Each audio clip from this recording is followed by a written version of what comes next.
right, the time being 6 o'clock, we'll go ahead and bring this meeting to order. Please rise. The Pledge of Allegiance. I pledge allegiance to the flag of the United States of America and to the republic for which it stands, one nation under God, indivisible, with liberty and justice for all. I'd like to thank everybody for attending this evening. Take this opportunity to please turn off your cell phones. Roll call, please. Rose? Here. Healy? No. Not here. Swenson? Here. Kettering? Here. Clemish? Here. Next item on the agenda is the approval of the agenda. I do have one correction. Mark Macy, item number 10, floodplain changes for Yankton County and FEMA changes. He could not make it. There's a lot of flooding in the state of South Dakota, and so his plan would change, and he's planning on coming in May sometime, so that will be deleted off tonight's agenda. Are there any other additions or corrections to the agenda at this time? No. Entertain a motion for approval. So moved. Second. Motion and a second. Further discussion. All those in favor say aye. Aye. Opposed? Motion passed. Okay. Next item on the agenda. Do any of the commissioners at this time have a reason to abstain for a financial or non-financial conflict of interest? No. I do not. No. No. Next item on the agenda is the approval of the February 28th minutes and we'll do the February 28th minutes first. Are there any additions or corrections to the minutes? Do them both. All right. The February 28th and March 5th minutes. Are there any corrections to the minutes at this time? No. No. Entertain a motion. I move approval. Second. Motion and a second. Further discussion. All those in favor say aye. Aye. Aye. Opposed? Motion passed. Next item on the agenda, item number 6, public comment. Do you want to grab the public comment sheet?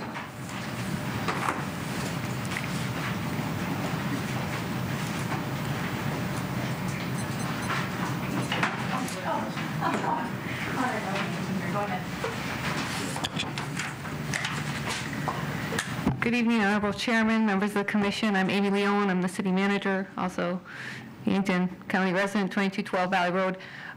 When we started to receive debris at the transfer station that was damaged from flooding, we began accepting that free of charge to the resident for our citizens, and we've been keeping track of that and weighing it so that we can coordinate with Paul's office to get an assessment of damages and all those good things. You and I, Chairman Clemish, exchanged an email regarding how to treat citizens outside of city limits at the transfer station. I've directed my staff between Wednesday and today to allow them to drop that off for free of charge to them, mostly because I think it's the right thing to do. However, I wanted your direction.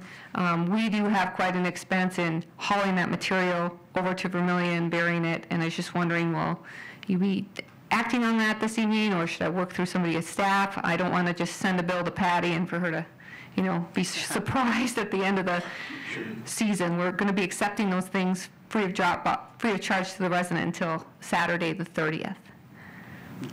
Okay. We've been in discussion with Paul and some of the other commissioners. We're possibly looking at doing, once we declare an emergency, doing some dumpsters and those types of things.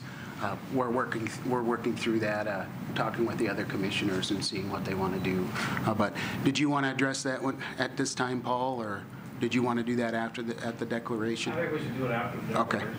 Yeah. But it's something I agree. We're working with it. She's doing. Yeah. Because there's a couple concerns that I have.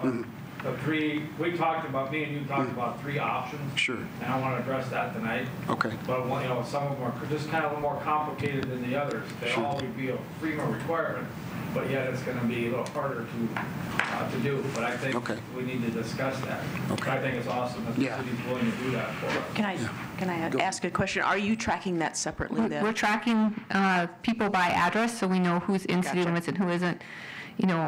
We know that reimbursement of some type might come, but it might come further down the line. So we're going to have to recoup those costs, within our general fund. So our intention is to send the county a bill once this is said and done, but I just wanted to make sure that's how you wanted to proceed. Yeah. But we can talk about that later. And then the second item is our staff is working with Paul on a road closure and weight limit map, and I see weight limits on your agenda.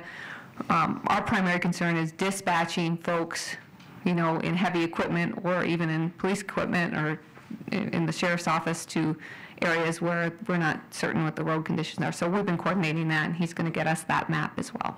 So that's all I have. Thank you. And thank you. I'd just like to say it was great working with the city of Yankton during this emergency. You guys did a great job. Thank you. Thank you. Is there anyone else for public comment? All right, at this time, we'll go ahead and close public comment. Next item on the agenda, item number 7, emergency management declaration.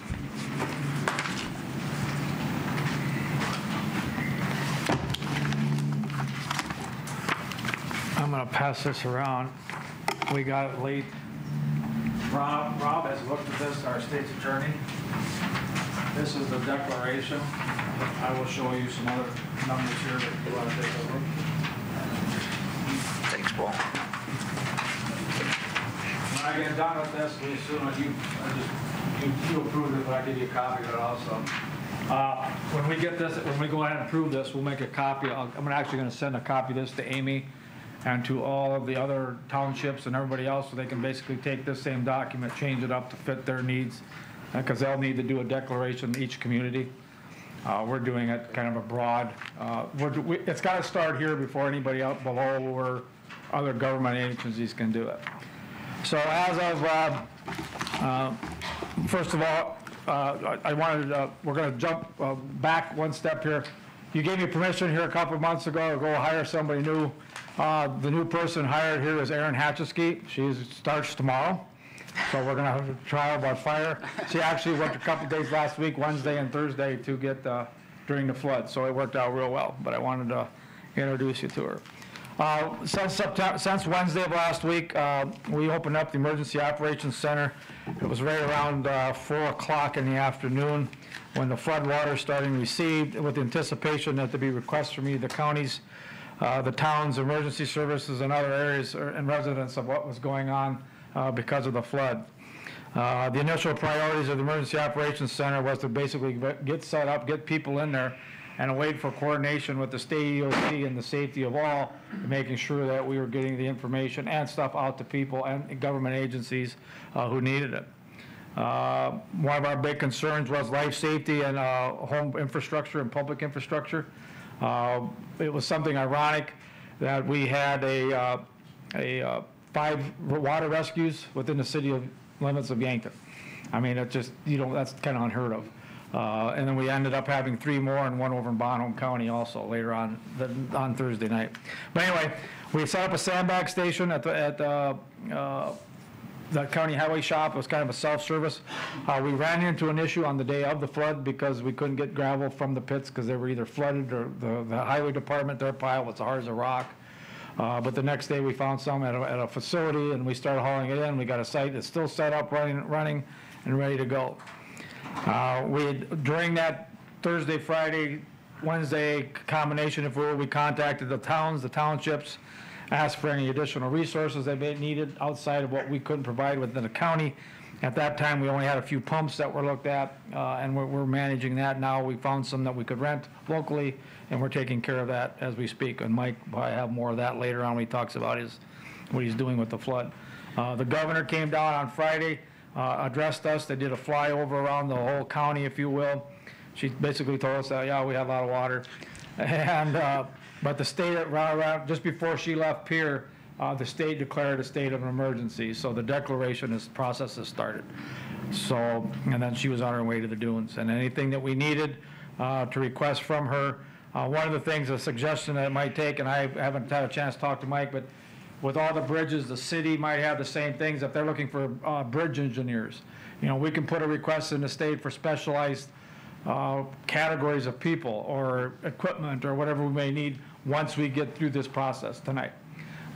Asking for that information, because one of the things, and Patty, I know you were part of the 2011 flood. Paula did most of it, but I think you were a little bit. The paperwork has just begun. So we need to track and document really, really well what we do. And we're meeting next Friday, or excuse me, we're meeting this Friday at 10 o'clock in the morning. The townships will be there. And in the afternoon, the towns will be there to go through this. We will have the State Office of Emergency Management on a conference call with us. So if I can't answer a question, they can ask those people that are up here, the professionals, if you will, to go through that process. So right now, we're gathering stuff. I've been in contact again with all the townships. I had one township, Walshtown, came in with a rough estimate on some dollars for damages. I worked with Mike today to put some numbers together, some numbers that we did at the office, and some other things like that. So currently, right now, with the numbers that we compiled, and I'll pass this around, this is a little packet. Nothing of this is in concrete, none of this is hard. Once we do the declaration tonight, we can continue adding to the bill, if you will, or adding to the expenses. Right now, the state has not ended the incident. They're actually looking at it as a still like an emergency response mode, or we're in a response mode, and I don't foresee it to cancel real soon. She talked Saturday, the governor, talked about maybe the end of the week, but now with the big Sioux flooding and all this stuff, Sioux Falls is ramping up. The Corps showed up today to start working on our levees and stuff like that. It may continue because it's all part of the same storm that went through that caused all this. So, but anyway, when they do end the incident, we are now what they would consider the recovery phase. And we have 30 days to submit our paperwork, the dollar amounts to PEER. And then FEMA, and they'll add all the numbers up. We needed to come up with right around $86,000. What I've showed, what Sherry's looking at right now is about $109,000 that we've accumulated from the townships through Mike, through the highway department and other entities to putting their stuff in. And we're just begun. I mean, don't get me, that's gonna go way up. When I talked to Walshtown Township, they want to know what happens when they get to 35 and they just got started because there's a special form to use. I said, file save, start all over. So, I mean, that's just in one township, so we're looking at that. So in mind with that, when you look at that there, being we met our threshold. Did I pass that out with that form? I must have. The resolution before you, I'm asking you, as the county commission, to pass a disaster declaration for Yankton County and all the communities and any of the organizations inside of it. That's just another form. It's actually what I gave you, Don, right away. I was going to read it, but because I don't have a copy, if somebody wants to read it. Oh, okay. No, I don't want to read it. Oh, come on. Okay, so what this basically says is a resolution declaring an emergency. This is the flooding spring 2019, whereas Yankton County, South Dakota has received historical above normal precipitation in March 2019, resulting in accelerating snowmelt, flooding causing severe damage to property and the rest of the Yankton County lives, and whereas Yankton County has evaluated all available resources needed to mitigate potential damage and critical infrastructure and ensure life safety to the residents of Yankton County, and has found that all resources will be expended as early as March 15th, 2019. And whereas the total costs and repairs of implement are not yet fully known, but estimated to exceed the local resources are able to provide, and whereas as resulting damage and destruction will endanger and threaten health and life safety and welfare of the public and financial stability of local government units and the utility companies, power cooperatives in general. However, therefore, be it resolved that the Yankton County Board of Commissioners does hereby declare an emergency due to the flooding in Yankton County this date, and you'll have to put in there, 2019. Okay. We need public comment. Mike, Thank you. I would. Motion to approve that, Paul? Okay. Did you need a motion to approve Yes. that? Yep. I move approval. Second. Motion and a second. Further discussion. Roll call vote, please. Kettering, Yes. Lowe's, Yes. Swenson, Yes. Clement, Yes. Could I ask what time the towns are meeting on Friday if someone calls me? Towns are coming at 10 o'clock. 2 o'clock. 2 o'clock. 2 o'clock, okay. 2 o'clock. And before did you have anything else, Paul?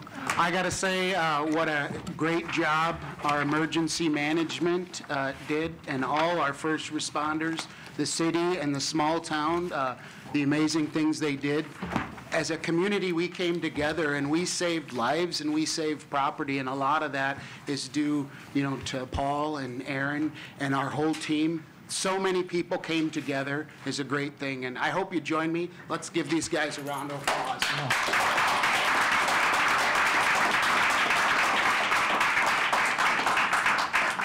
Thank you.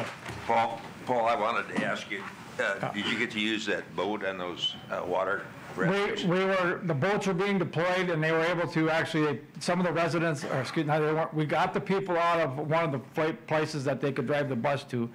The motel that was in town here, the Yankton Fire Department was out helping also, so they were able to get some of the folks that needed to get out there, and by the time we got the boats ready to deploy, they had them all moved out. But they were ready to go. I mean, we had guys in our Maverick suits. I was hoping to get some pictures, but the water was way more fun to look at than us doing what we were doing, especially at the historical heights that it was. We were really close to needing those boats pretty badly. Yeah, it was. Yeah, and went down to Springfield. Was going around a sign that said road closed. A gentleman went off and got hung up in a barbed wire fence, luckily. Wow. And we ended up sending our crews out to rescue him. It was like 2:30 in the morning on Thursday night. So. Thank you. Okay. So just to tag on to thank the highway team. They were out there opening culverts and signs, and certainly the aftermath of making things passable. So they did a great job. Everybody worked really, really well. Yes. I mean, all levels. We have a great team. We're lucky that we live where we do. Yeah.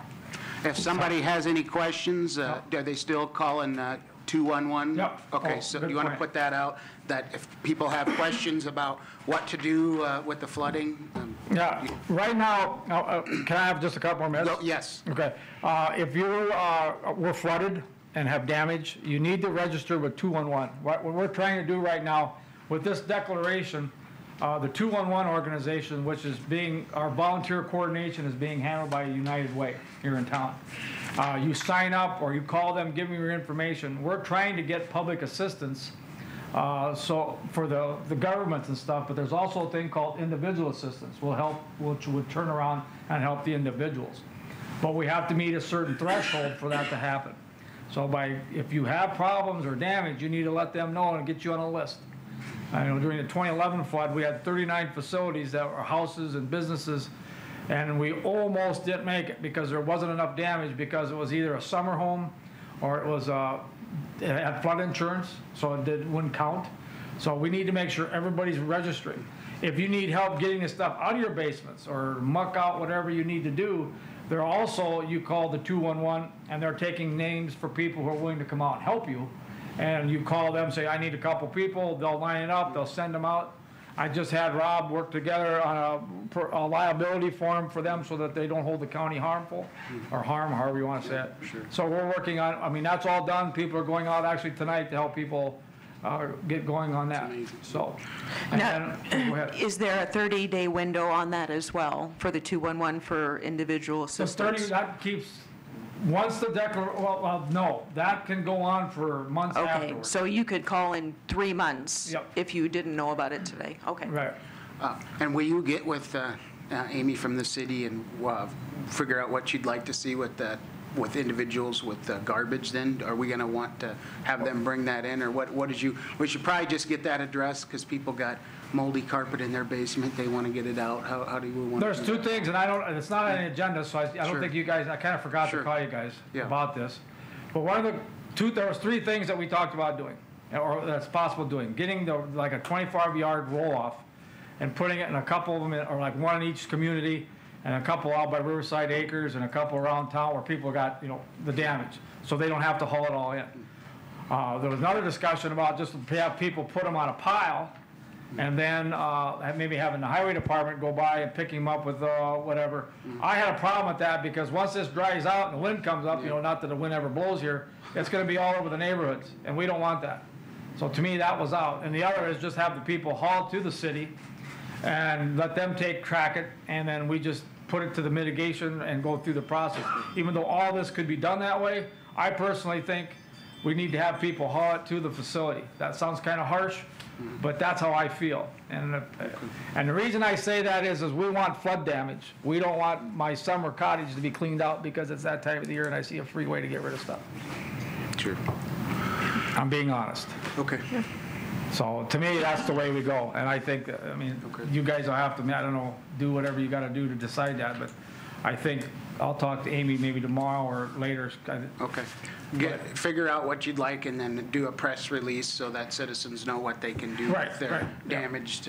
And I'm going to see what works best for both of, I mean, because I don't want 900 people at a day going up there, dropping, not that we have that many, but inundating their landfill because now we got all this other stuff coming in there. So maybe it's, I don't know how the traffic has been coming in there, but they do a regular business that they have going there now. I hate to inundate it because I remember the 2011 flood when people were bringing stuff. It was like, oh my gosh. Okay. We had lines and lines and lines. So, but we'll work with her if that's fine, and we'll get that going. Thank you. Okay. Thank you very much. Thank you, Paul. Next item on the agenda, item 8, claims.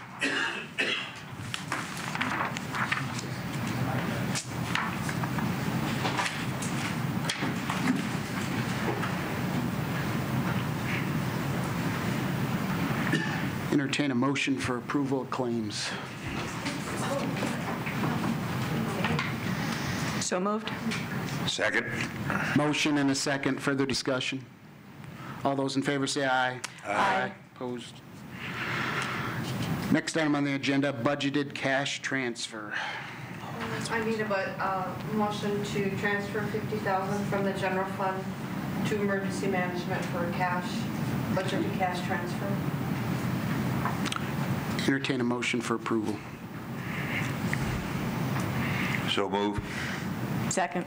Motion and a second. Further discussion? All those in favor say aye. Aye. Opposed? Motion passed. Next item on the agenda, pooled cash and auditor/treasurer report. Entertain a motion. So moved. Second. Motion and a second. Further discussion? All those in favor say aye. Aye. Opposed? Motion passed. Next item on the agenda, MI reports.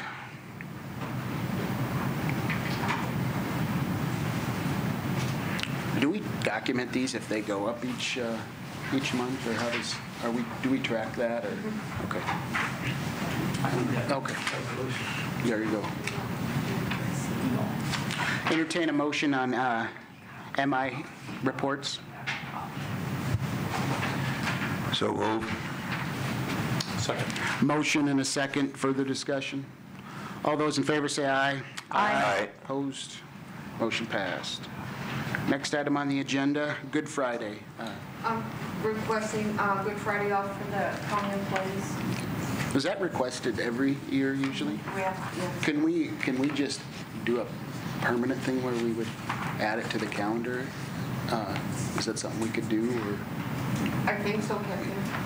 So, but I think doesn't it state in our employee manual the holidays that we designate, so I think these are. Okay. That's why we do this, is Oh, because okay. it's not It's not in designated. there. So I'm thinking we could make a change in that. When we go through the handbook anyway, okay. So, Entertain a motion for Good Friday. So moved. Second. Motion and a second. Further discussion? All those in favor say aye. Aye. Opposed? Motion passed. Next item on the agenda, item number 9, abatements.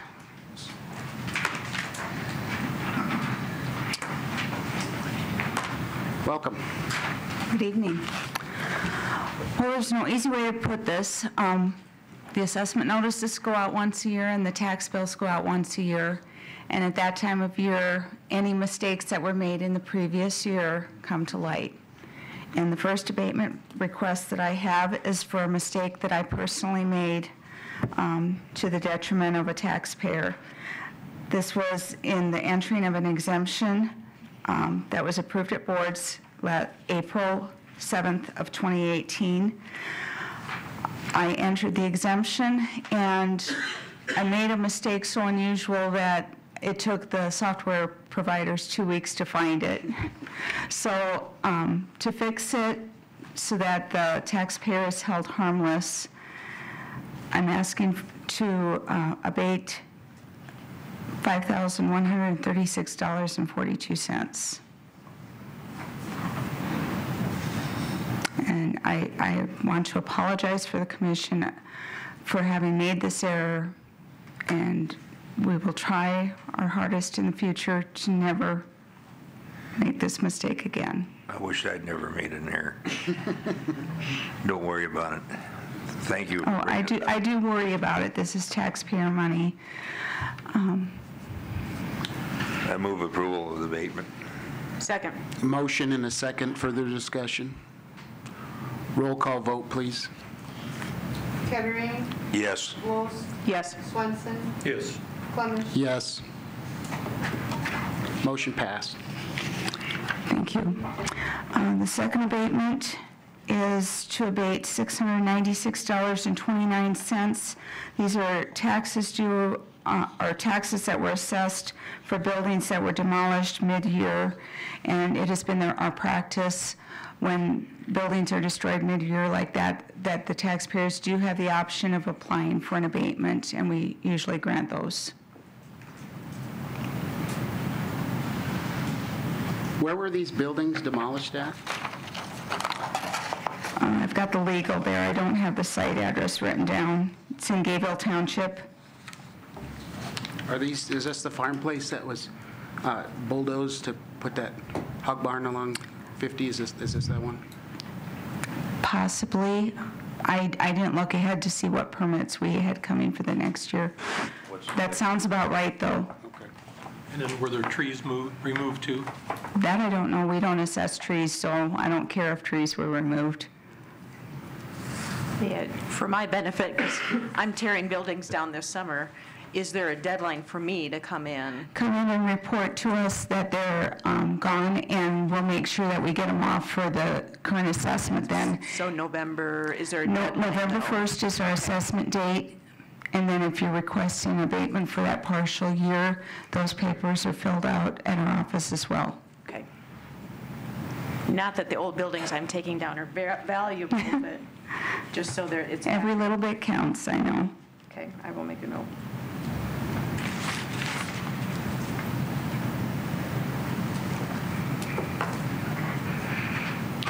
Entertain a motion?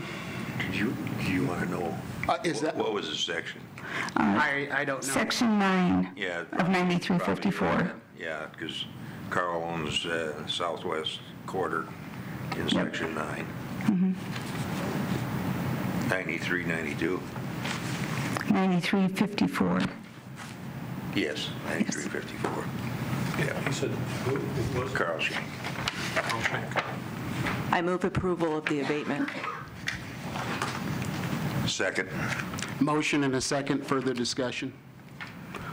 Roll call vote, please. Wolf, Yes. Kettering, Yes. Swenson, No. Clemish. No. Motion failed. Thank you. Thank you.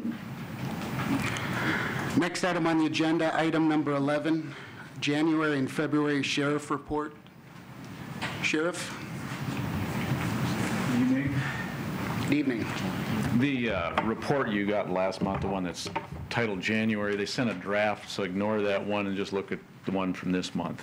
It's got both months on it, titled February.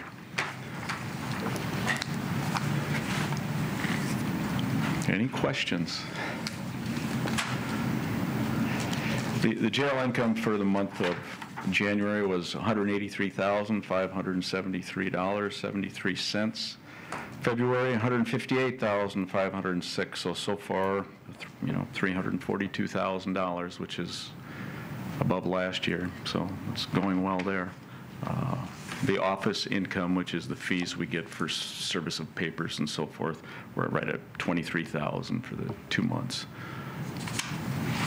So your pistol permits are probably going to concealed carry? Is that for concealed carry? Yes. I'm assuming those are going to start going down because... I don't think so. You don't think so? The people that come in to get the concealed carry permits want them. A lot of them travel. Gotcha. Yeah, So is ours transferable to other states then too, or there's several states where they're good in. they're good? Yeah. Depends upon Yeah. depends upon what amounts you buy. Isn't there two choices you have, one for just a few states and one for more? Oh, there's like states? three different choices, but yeah, each one does a little bit more.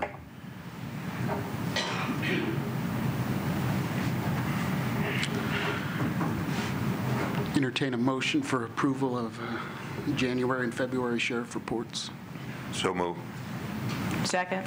Motion and a second. Further discussion? I did, Go ahead. Well, I just had one question I forgot to ask is, on your income and cost report for 24/7, you're showing a negative balance. Is that, at some point, do we need to transfer cash? No, or am I it's showing a misreading it? negative income for that month because they bought supplies. The actual 24/7 account, if you look in your pooled cash reports, Okay, the cash is there. I got you. I just didn't know if we needed to. No, it evens some out. paperwork. Yeah, Okay. no, it's fine. Thank you. Bet. So, I have a motion and a second. Further discussion. All those in favor, say aye. Aye. Opposed, motion pass. Public safety building phone system replacement. Yes, the Public Safety Board with the city and county met, I believe it was in February, where this item was brought up. Joe is a member, as Gary is too. And the problem we have is the current phone system in the public safety building is the original that was put in by the county when they, built a new addition on. We've been notified that it is no longer supported. Technology is out of date, and if it goes down, we're in trouble. So this is something that needs to be replaced. We looked at two different options. We looked at the option that the county government center went to here. And in order to do that, that internet protocol, we'd have to put in new wiring throughout the building, which would be around $30,000 just for the wiring. So what we opted to look at is just replacing the computer system which operates the phones we have, through the current infrastructure, and that's going to be about $18,000 to complete that. City has agreed to pay their portion, which, the building where this phone system is the state's attorney's office, the jail, the sheriff's office, and then the city Yankton Police Department, and we'll share the costs of replacing the system. But what we need to do is, I just need the commission to authorize to go ahead and get it underway, because it'll take them a while to build it, and then they have to bring it in. We can't have the phones go down, so they have to build it off-site and then bring it in and make it a seamless process. Once that's done, then the county can bill the city, their portion of the project. The funds for this are coming from what you've been putting away for? No, it probably would be coming from the Public Safety Center building. We have a building fund. The building fund. From the building fund. That's where it came from originally. So you need a motion to approve a phone system replacement? We have a bid, and it's, it's under the, under the 50,000. Jimmy, it was that other company that you had working there before, wasn't it? Put in, that they were familiar with the... The company for this phone system, they're very familiar with it, and they do it all over the Midwest, and they're actually the ones who came up with the most cost-effective way of doing this, and so that's why we're going to go with, I'd like to go with them. So. Entertain a motion for approval of a building phone system replacement. Move approval. second. Motion and a second. Further discussion. All those in favor say aye. Aye. Opposed, motion pass. Okay, thank you. Thank you. Thank you, Sheriff. Next item on the agenda, item number 12, department reports. Ambulance.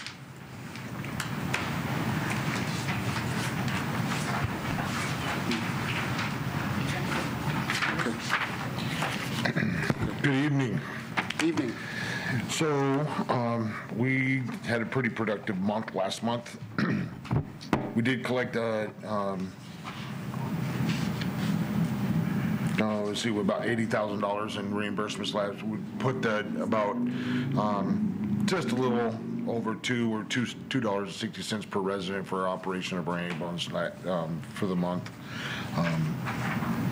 We did 188 calls last month, and it was told to me today that, that's just a number. So let me give that a little perspective. Our average for February is 148 calls per month. So we really kind of cranked them up, about 40 calls last month. So it was quite busy. So I'm going to try to add something so that it's kind of reflective of whether we're high or low or about even in regards to that with the report. So do you have any questions about it? I mean, I can go line by line, but I don't know if that would be time.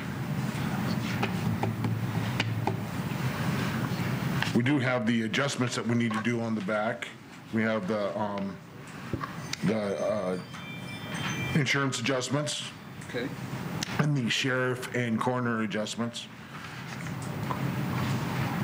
that we need to have the motion on. And then calls, revenue, whatever the other questions that you may have. Just a comment. I met with Steve at 4 o'clock today for about an hour, I guess. Got and I was the one who said that's just a number, so it was nice of him to address that here. But we started the conversation about our 5-10-year equipment plan and expenses coming up and such. So that conversation is happening behind the scenes. We also talked about future increases in reimbursement. Kind of going through an annual percentage increase in our billed amounts. Right, whereas before, they would do one every 2 or 3 years. So inflation's pretty consistent, and sometimes it's easiest just to incorporate that. Absolutely. So those, come budget time, we'll be talking about some of those issues that he's got on his plate. Were you guys extra busy with the flooding, or? Just as busy as everybody else in that short period of time. Yeah, we had 3 crews out, kind of chasing motorists. And Are you fully staffed now? I thought I saw you hired. yes, we are. Actually, the medic that resigned decided to come right back. So it's pretty seamless. He's a really good employee and a good paramedic. And so I was happy when he walked in my office and said, "Hey, this isn't working out for me." And I was like, had a big smile on my face. Great. That was the guy over the insurance? Yes. He's got that worked out now and told me he's not leaving anytime soon. Great. I'd move approval of the ambulance report. Second. Motion and a second. Further discussion? All those in favor say aye. Aye. Opposed? Motion passed. All right. Thank you. Thank you, guys. Hey, Steve. Steve. Yes, that little leave that you took, you look a lot better. Oh, hey, thank you very much. I got hair, too. Next item on the agenda, Register of Deeds report. No, there he is. You were hiding. I didn't see you, Yeah, I Brian. try to do that as much as I can. Welcome. Hello, thank you. Just going to go through my February report here. I have good news and bad news. Bad news is my February report. We were really down in just about everything. And the bottom line, of course, I look at, we only collected $14,771 in fees, and that's way below where I want to be. The good news is March, the first 2 weeks of March have been great.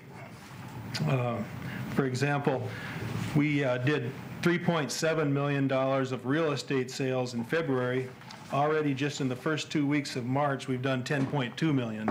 So, warm weather must be starting to help a little bit, I guess, but it's nice to see those numbers start picking up. March is going to be a good month. That was the good news part, or the bad news, good news. But yeah, most of the things we did were down. It's a short month, but that doesn't account for those numbers being as far down as they are. But any questions about the report? No. I don't think so. Thank you. Entertain a motion. So moved. Second. Motion and a second. Further discussion.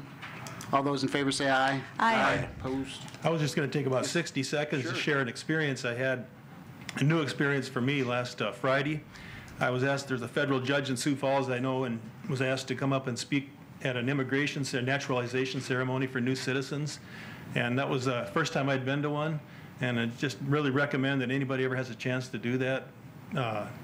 It was just real impressive to see the joy and the pride, on their faces. And we had 40 different countries represented, 237 new citizens, so we had a full house.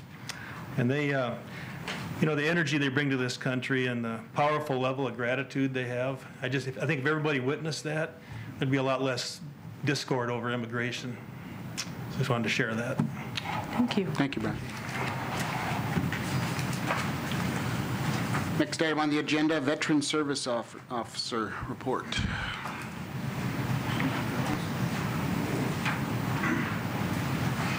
Welcome. Good evening.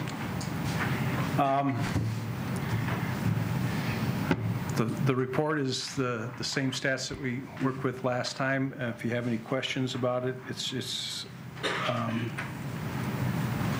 in my office. You never know what you're gonna walk into on any particular day. I would note that we almost filled every category on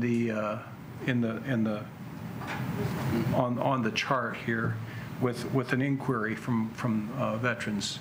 The only thing that didn't get checked out was the veterans home, and I think the big deal with that is that it's more than 400 miles away from Yankton, and I think most of our veterans would just rather stay closer to home. But it was an active month, quite active for February. Mac, do you see any emphasis coming down from the feds on veteran suicides? I keep hearing that 20 vets a day are committing suicide. The VA has tried to implement several programs throughout the last 2 or 3 years where this has been very evident. The thing that I think we have to realize is that we've been sending people to Southwest Asia for 19 years now, and you can talk to a guy, and you can tell him to come see you, and you can tell him, you can say, hey, I'm not giving you a line of BS. If you got a problem, then come talk to me. And when I do get calls, and sometimes I get them from each of the HSC or for an individual, I make sure that I let them know that the VA has some programs that are not just calling a 1-800 number, because we have the Vet Center thing up at Sioux Falls. They have a mobile unit that will go to like the universities and talk to the veterans that Are there any programs that you can work through Lewis and Clark Behavioral Health Services with and use local guidance people? The VA has a thing called Care in the Community, and if a veteran is trying to seek mental health care, I could suggest to them to contact the Care in the Community coordinator and see if we could. And where's that person? That person's in Sioux Falls. Yeah. But the thing is that if she knows about Lewis and Clark Healthcare, that I don't know, and I'm glad you mentioned this, because tomorrow morning I can go give somebody a phone call and let them know that, we have the Lewis and Clark facility down here, and that. Well, Lewis and Clark is one of the strongest mental health facilities in the state. They do very well. Mm-hmm. And I would really encourage building a relationship with them whenever you might be able to make a reference. I will give them a call, the community people tomorrow morning. Thank you. You bet. Glad you mentioned it. Sometimes you don't see the forest from the trees. Okay. Yep. It's a good idea, Don. I think there was some legislation on the state level that passed. As far as for veterans? Not anything that our organization was doing. There was a deal about lining up a gun bill for veterans, so that, I don't know if that went through. I think it was one of Stace Nelson's initiatives, but there weren't anything that has affected me in making sure that guys get help. Okay. There's a few things that I'd like to see, but we'll leave that alone. Well, Jean's sitting right back there on the way out. You can probably give her an ear. I think it's a shame that our veterans give us, give the community a service, and it seems like at every turn, to get a veteran's license, you have to pay more because you served. I think that's wrong. I think that veteran's license that goes out on your tags, it shouldn't be any more than any other license. In fact, I think it should be cheaper. And I've never liked that. There's a couple other things I don't like, but it's not going to be done. Well, Dr. Stanage is a rare person in our community, and I guarantee that he will work with you. You bet. To promote health in that area. I get where you're coming from, and I'm sorry I didn't think of it myself first. If you want to go, I'd be glad to go with you to meet with Tom sometime. Well, we did. We met with him a couple years back. Did we? Yep. I'm getting old, you know. Well, me too. But no, I'm glad you mentioned it, because I should have put two and two together a while back. Okay. You bet. Thank you. You bet. Thank you. Entertain him. I need to ask you something. I got two things. Last summer, I was in Sioux Falls, and I ran into a guy, and he had a 1st Infantry like I did, and we started talking.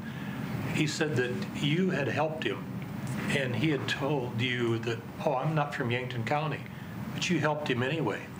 And he was so appreciative of that, because the service officer was only open a few days in his county. He said, you helped him. I don't remember his name, but I want to commend you for helping another veteran, even though he wasn't in Yankton County. Well, I look at it this way. We have veterans in Cedar and Knox County. We have folks in Bonham County, Hutchinson County, Clay County, and they trade here. Okay, they do business in Yankton. So Yankton should be doing business with them. And then the only other thing I want to put in, I'm not putting a plug in for Hollywood, but I happened to be going across the channels one day, and I saw this movie, Thank You for Your Service, and I don't like that term anyway, but I happened to look at it, and all of a sudden it said Fort Riley, Kansas, based on a true story, and I thought, well, I was stationed there. I'm going to watch it. It's about 3 veterans back from Afghanistan and what happened to them. There's some article, or some of the problems with the VA that they were struggling with, the stupid questions they were asking them, and some of the guys walked out. And like I said, people that don't understand veterans, might not hurt to watch that. Like I said, I'm not putting a plug in, but I watched it twice now, and I got something out of it both times. They're still struggling, just like the guys from Vietnam and Korea.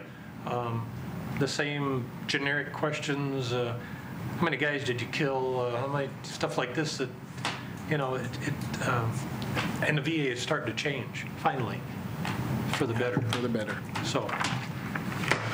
Thank you. I'd entertain a motion for approval of the Veteran Service Officer report. So moved. Second. Motion and a second. Further discussion? All those in favor say aye. Aye. Opposed? Motion passed. Thank you for everything. Thank you. Yep. And thank you.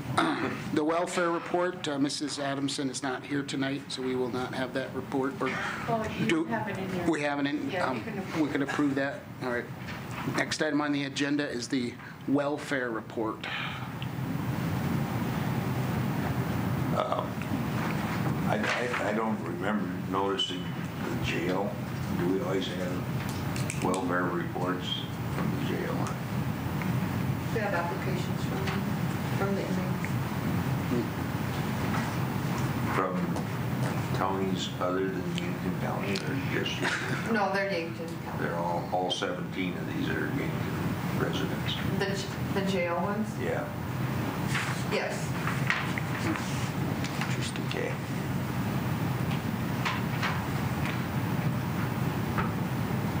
Entertain a motion. Move approval. Second. Motion and a second. Further discussion. All those in favor say aye. Aye. Opposed, motion passed. Next item on the agenda, item number 13, paver machine. Mike? I guess I gave you guys a handout. One of you wanted a quote on a new machine. Is this the one from Butler? Yes. That one there is the most comparable to the paver I am looking at. Looking at the used paver from Turner County. As you can see, it's the dollar amount for brand new would be $422,503.61. I really don't foresee us needing that expensive of a machine right now, unless we're really going to go after doing some mainline paving. I guess what I'm after is buying Turner County's used paver. They have all the service records, oil sample reports. There was a lot of repair done through Butler on the machine back in the winter of 2017, 2018. And last summer, they got their new machine, so they did not use this old one the whole time. Just talking to Kent with Turner County, and they some summers they pave up to 20 miles, 150 hours a summer to do something like that. So at 150 hours a summer, 150 hours a year on the machine, I think that machine would get us through quite a few years. What are they asking for the machine again? $40,000. And what year is it and how many hours are on it? It's a 2000 year model, and the hours are 6,900 hours. 6,900. Has it been overhauled? No overhaul. It's got a new screed. The automatics were redone and gone through. What kind of engine? Caterpillar. Cat. Yeah. Just what do you got the quote for? No. New igniters and heaters in the screed. Like I said, they have all the service records, oil samples, all that stuff that would come with it, you know. So it's county maintained. I would think if they're like us, they done their job, and she's up to snuff. So. You've seen this machine and looked at it? Yes, last summer. Well, I've been last September, October. I was there and looked at it. And like I said, it was virtually the same machine we borrowed this summer from another neighbor. And it was very enjoyable to run compared to what we have now. So that's 6,900 hours, 20 years old. That's about $300 a year, right? I roughly. Did they buy it new? Yes. So what would this machine allow the county to do that we can't do now? Like selling on this, why do you need it? Right now, the paver that we currently have, if we want quality, our automatics do not work on our current paver. Time, breakdowns. Mike, talk a little bit about how it'll stop delivering it and making smooth surface. It's where it interrupts when your electronics interrupt. You told us that you'd have to go back and try to pack it in and even it out. Well, the thing about it, yeah, so you got a dip in the road right now. If you pave over it with our paver, the automatics don't work, so you're not fixing nothing. Yeah, you're putting a Band-Aid over it and still rough. I know we don't do a lot of straight line paving, but when we do, it'd sure be nice to put down some quality. And the breakdown is a big thing because, like I said, we've replaced all the hoses on our old machine, so now all the steel lines are breaking. So you got the hopper full of asphalt, and you got to fix a hose, and you got to scramble. Along with the electronics, same thing there. That's left us hanging, and you got to start flipping switches and figure out what's shorted out. You know, you got a dead machine full of asphalt. It's just What year is our old machine right now? You look it up, and one thing says it's like an 84, and the other, I don't know what's an 84 and what's a 93. I guess I don't know if it's a screed or the machine. I was told at one time one or the other is older and the other is newer, so. So definitely 80s, early 80s? It's been kind of pieced together from what I gather. The cat engine in there, what series is it? How many horsepower? That I don't have the specs on that machine. I'm just curious if it was That's an answer. something that was rebuildable, or if, they've got some throwaway engines that you can't rebuild. Okay. That's an answer I can get you. It's $20,000 a pop for a diesel engine minimum. No. I will say, with all of the damage we have sustained over this last week, there'll be a lot of culverts we need to rip out. And if they're in a paved road, we need a decent machine to put something back. No. And we're going to be busy doing it. And like I said, that machine, it's way faster to run. You set the once you get going, you set the automatics, and you can fly with it. Versus our old one, while you're hand cranking everything, and sometimes it's too high, sometimes it's too low. It's hard to control. I don't know why it just doesn't react fast. So. And when we talked, you felt this would last us 7 to 10 years. I would think an easy 10, And at 10, that's $4,000 a year. No. To get a better quality product on our road. And reliability. Yeah. How many people does it take to run it? Well, like the old one, sometimes you need 3 people on the old one. This one here, if you're doing some straight line stuff, you should be able to run it with 2 people. It's just, you don't have to watch it so close. Hey, Don, for some continuity, have you guys been looking at one of these things for a while, or based on kind of? I don't think we've talked about it. But we never really talked much about it. It was something last year Brian brought to my attention, and then I started after him. Sure. Because that was one of my jobs. I always ran the paper, so. Yeah. Okay. I'm in full concurrence that we should take this option on a used one then. I've got an email from Joe. Joe is up in Alaska, I think. He said, I know I don't have a vote for the paver since I won't be there, but I do support the purchase. So he has reviewed it as well. Have you checked on other pavers that are for sale? I have not. I guess I feel more confident buying from a neighboring county. They should treat us right. Yeah. All right. Any other questions? I don't think so. I move approval of purchasing the paver for $40,000 from Turner County. Second. Motion and a second. Further discussion? Roll call vote, please. Lowe's, Yes. Kettering. Yes. Swenson, No. Clemish. Yes. Motion passed. Thank you. Next is discussion on bridges and legal loads. Is Clark here today, or they're not? Clark is not here today. They have emergency bridge inspections they are attending to. Do you want to just go over the changes of the loads on the roads quick for everybody? On the load limits, as of Monday, well, in the morning we went out chasing road signs, road closures and stuff, and then when it warmed up to where we couldn't do any road work, we put up load limits. Load limits now are 6 tons per an axle, 40 tons gross,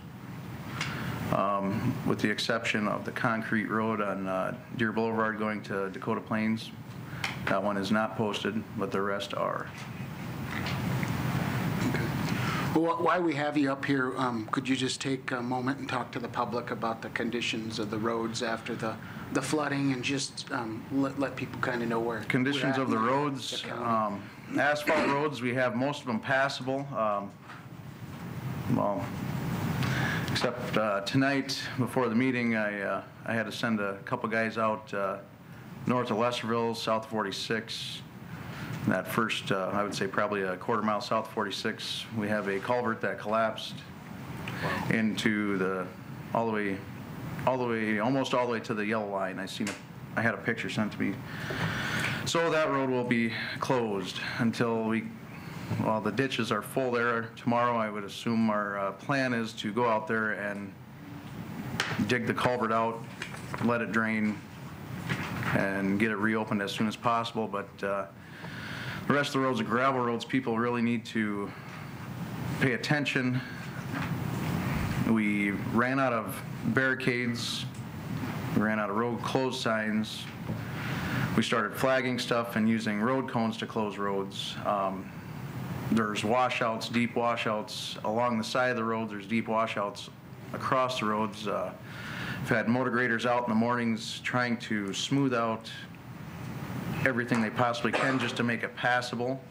At this time, we cannot haul gravel because the roads are so soft, and plus we have a limited amount of gravel right now with Markward's pit being closed. We do have a small stockpile of gravel at the shop to repair. I was saving that to repair our asphalt roads first, and once everything, which now our asphalt roads are pretty much what they're going to be, once weather permits, we can deplete that pile. And then we do have a pile up at Fisher's up by Stone Church, but that I'm really hesitant on getting to that right now because of the gravel. We got to take gravel to get there. Don't want to destroy more road than what we already have to fix. Are there some other counties you could buy some gravel from? I guess I have not went that far yet. Talking to the one neighbor, I know he did not. The other one, Bonholm, I guess I could make him a Mike, I call. followed 3 empties from Nebraska out on 314. They were Cedar County trucks, Cedar County highway trucks. They must be getting gravel in South Dakota. Well, I guess they could possibly be getting gravel. I guess Kellen's too. But they were heading west. West. Well, there is a pit west of Tabor, I guess, 5 miles. When you said you'd run out of signs too, barricades, I see some of the pictures in Nebraska. They're actually using their gravel trucks blocking the intersections because they're out of. Looks like they're out too. So everybody's getting desperate. Yeah. I guess tonight, closing down the Leschville Road, I told the guys to take snow fence and road cones with reflectors so the snow fence is noticeable at night. Yeah, well, good thing you brought that up and just let people know that road conditions are changing just because you drove to work on that road. If you're driving at night, who knows if the culvert collapsed or something happened. So we urge just caution on all these roads. Some of them are not even marked, I know, in some of the townships. Right. Like on the James River, that there's not even markings on the road because we don't have barricades and there's water over the road. So we urge as caution and we want people to be as safe. And we have been trying to flag all of our washouts as much as possible. Yeah, just like you said, yesterday I know I drove that road in the morning and same thing happened. I got a phone call at about 9 o'clock at night and we had to go close that road. And I got one today again on an asphalt road. We just opened it this morning and now we had to close it. At one time, when we briefed the governor, it was about 75% of our roads had water over them at one point in time. I would say. What percentage would you guess still has water over them? I would say you're probably looking at 30.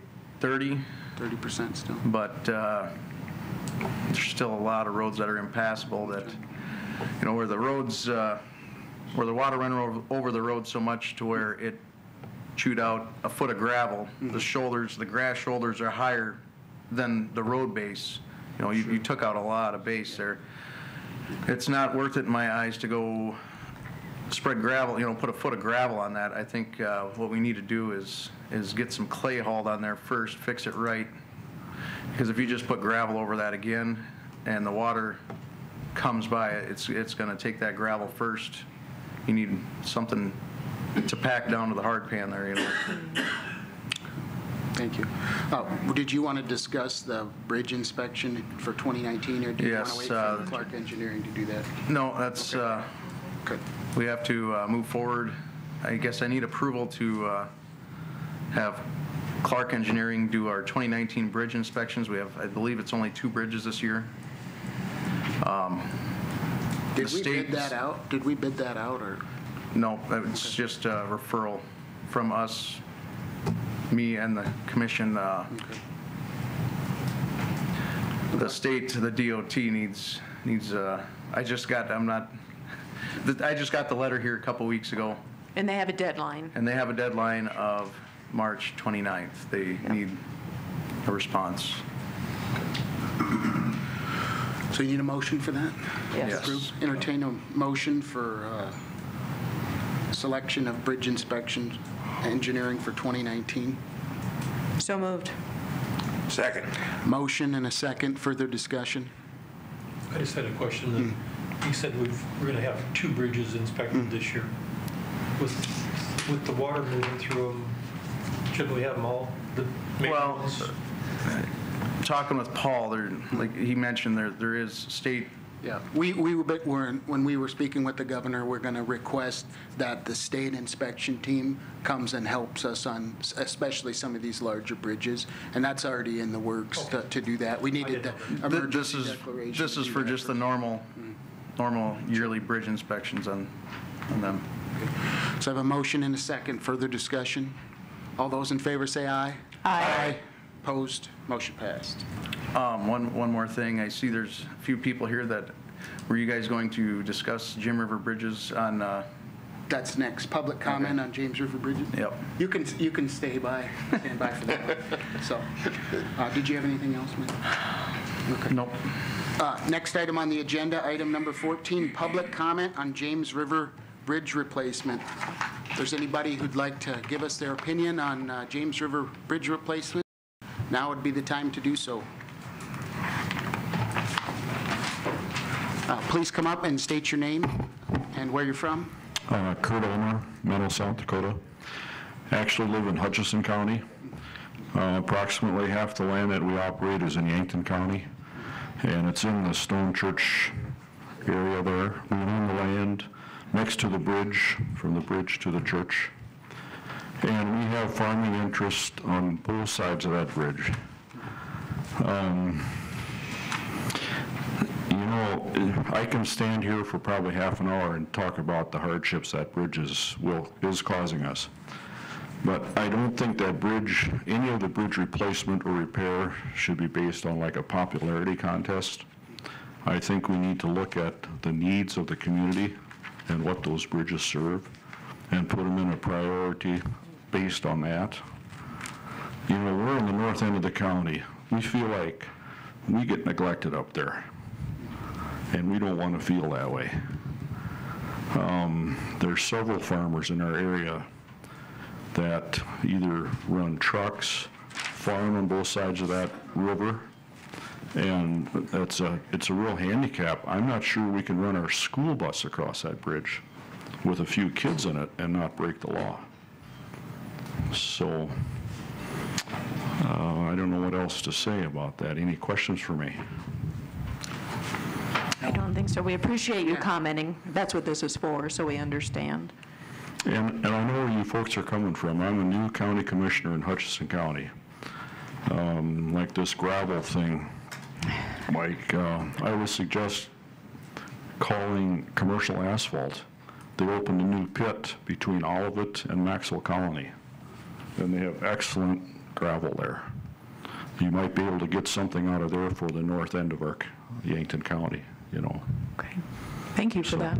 Thank you very much. Anyone else like to make a public comment on the James River Bridge replacements? Now would be the time to do so.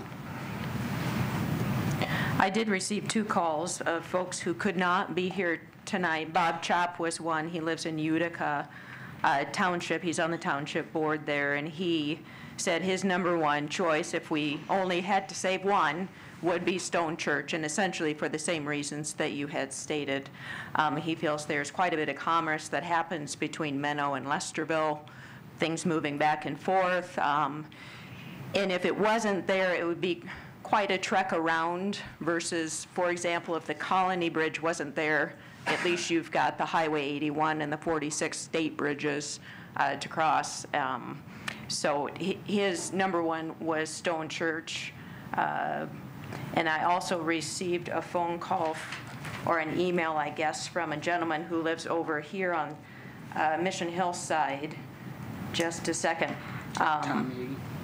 John Yagi had said Fleegs was his choice for number one, I guess, if everybody has to pick the important bridge and such. And he was very happy to hear that we are considering moving that to a one truck at a time bridge to bring it up possibly to full loads because the calculations are different if you limit it to one bridge at a time versus doing the calculations with two bridges, or two trucks at a time, excuse me, not two bridges, two trucks at a time. So I did receive that from folks who couldn't be here tonight.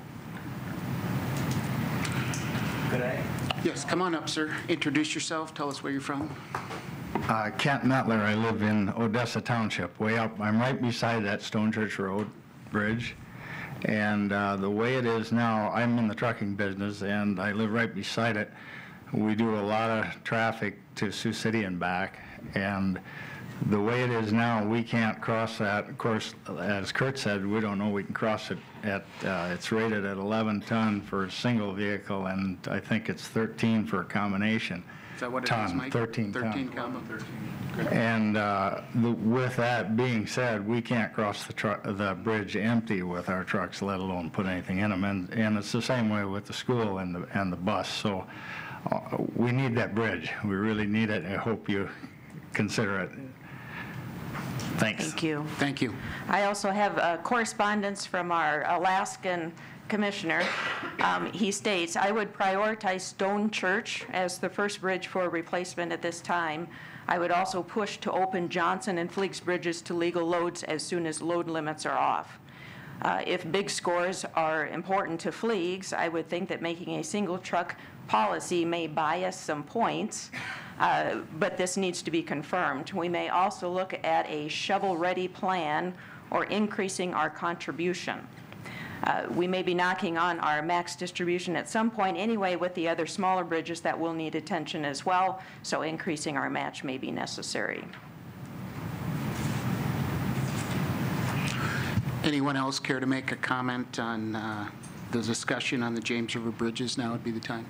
All right, state your name, where you're from. Patty Granco from Yankton.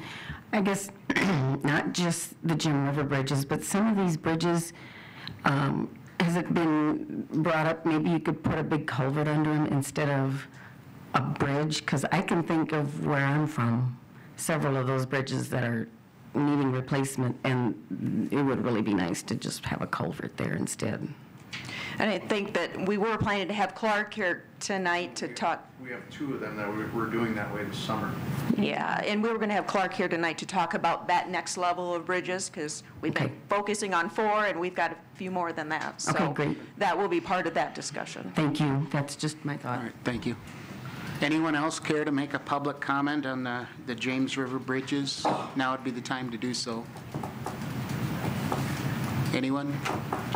Going once, going twice. Is there any discussion from any of the commission on this? Looks like you have something. I guess my opinion still remains that we need to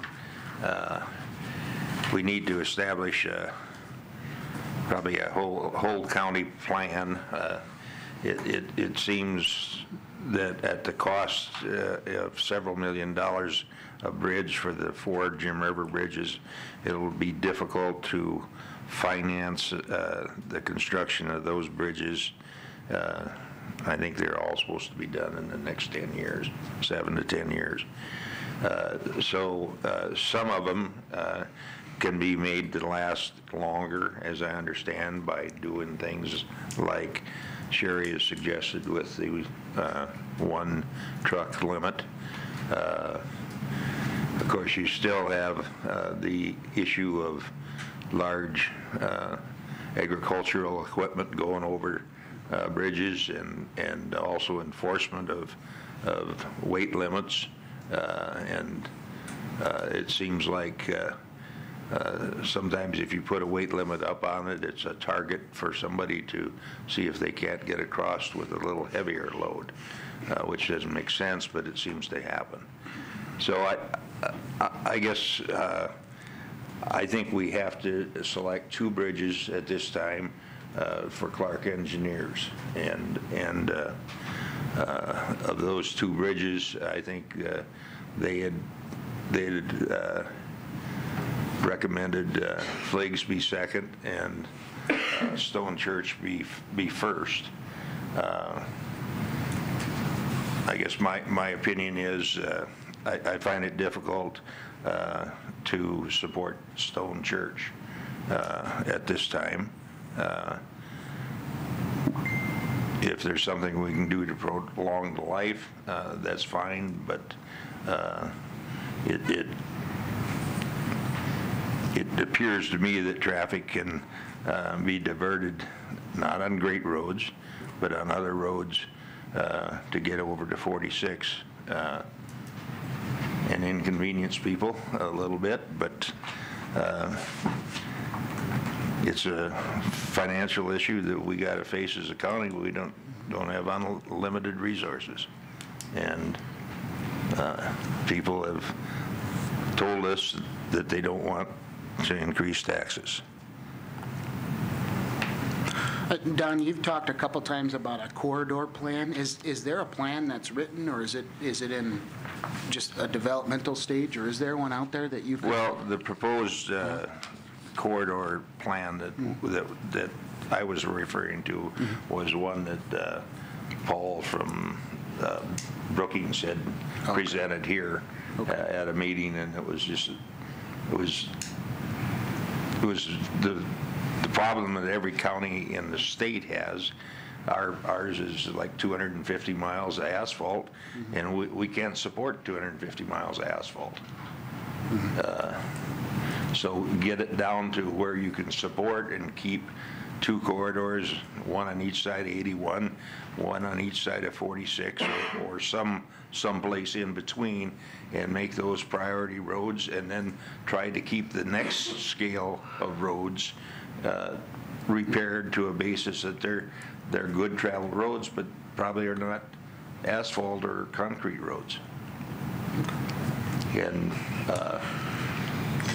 we talked about that a couple days ago with Clark Engineering when they were down here, and with Michael, and I think that takes a great deal of discussion. It has to be considered by everybody in the county, and we need to have more input than what we've had, and more people have thoughts than the 3 of us that have just talked. Yeah, and we need to listen to everybody. Yep, and I agree, and we have no idea what help we're getting this summer from FEMA. They could say you get nothing. And all of that damage could be on us right now, and we have certainly not budgeted anything for that. So I agree with Don, a very real conversation has to sit down and happen. The communities who live out there need to help us prioritize where the money goes. And our first stab at that is these 4 bridges, just because they're huge cost in a very concentrated area. But if you look at, trying to save 12 miles of pavement, that's a cost over a much longer distance, if you will, but it's still a pretty good-sized cost if we're going to try and address the maintenance that, as we keep saying, should have happened yesterday, 5 years ago, 10 years ago, and such. And it's going to be a tough conversation to have. We've started discussions, I think I can go into this. We've started discussions on what we have to look at changing our priorities for this year. It all has to be brought before the commission and decided, and we have to have public input. But if we spend $2 million on buying gravel and repairing damage to gravel roads, we don't have that $2 million that we were going to put into the chip seal on the roads on the plan we started 2 years ago. Yep, and FEMA reimbursement, if we do get lucky and get something, will not happen in a week or a month or 2 months. It may be next year before they decide to reimburse us for those costs. So that's something we need to take responsibility for. I talked to Paul, he said they just got some final bills from the 2011 flood from FEMA. It's just not really last year. something we'd like to hear, Dan. Well, bad news doesn't get better, but those are the types of things you're dealing with. And I agree, we got some difficult choices with these bridges, and we want public input. We want to know what you guys think on that as well. Yeah, and to come to the table with solutions. And everybody's solution's going to be a little bit different, but we'll work through it. We don't have much choice. Anything else from the commission? Did you have something, Gary? I wanted to ask Mike about, as of today, how many bridges are underwater? Bridges underwater? Yeah. As of today. Mike, go up so people who are listening at home can hear you. I don't believe there's any bridges underwater. We have, Stone Church is plus. well, the bridge is not underwater. The road is, you know, we physically don't have no bridges underwater. Okay. Well, last week, yes, we did, but And what was underwater last week? I know for sure south of Vollen, both of them were underwater. Stone Church, was that underwater? Yeah. 305, yeah. 1 point it was. Stone Church was under? No, Well, the bridge wasn't, but the road the was. road was. What the road was? If Stone Church Bridge goes on. Sir, I'm going to ask if you're more than welcome to speak, but come speak on the microphone so the people at home can hear what you have to say. And introduce yourself again. Okay, Kurt Ulmer. If you follow the river elevations, and Dan, I'm sure you're familiar with them, it's the geological. USGS. Yes. Gauging stations. At approximately 16 foot of elevation is when our road starts to get water on top of it.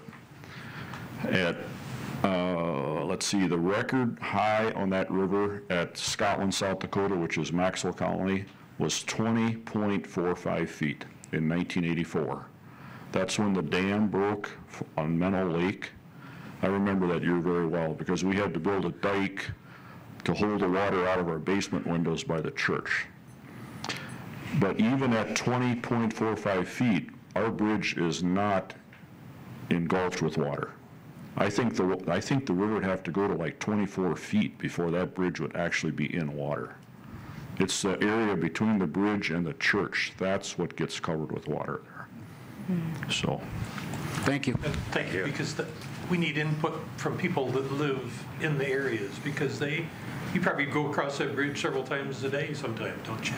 Well, either I do or my son-in-law does, because my son-in-law farms with me down there in that river bottom. Where the four of us, we might never go across there in a year. Right. So we appreciate your input. Yeah. And, you know, I grew up there was a couple older gentlemen in our church, Leonard and Ralph Gunderson, and they're both deceased. But those guys knew that river better than anybody. And that's where my interest came from. And of course, we ended up buying their farm. And we farm a couple other river bottom pieces, and we've been trying to protect that church all these years. And our floods are getting bigger. If you go back on that survey, you can go back, I believe it's 90 years, and they have the recorded high on that river every year. And 1984 was the highest recorded flood. But in the last 20 years, there's a lot more higher crests than there ever was before. It's either because of all the drainage that's been done with surface drainage, or we have more rainfall in this area. So things are changing. Thank you. Did you have anything else? No, I just said thank you. Yeah, thank you very much. We appreciate it. Well, it looks like we got some difficult decisions to make ahead, so move on to the next item. Next item on, did you have something? Do we have to identify two for Clark Engineering? Did we need to do that? Not tonight. Not tonight? Okay, thank you. Thanks, Don. Next item on the agenda, item number 15, agribusiness grant for West City Limits Road. Commissioner Loest. Yeah, and this seems like such a low priority now, but I know this was talked about last year.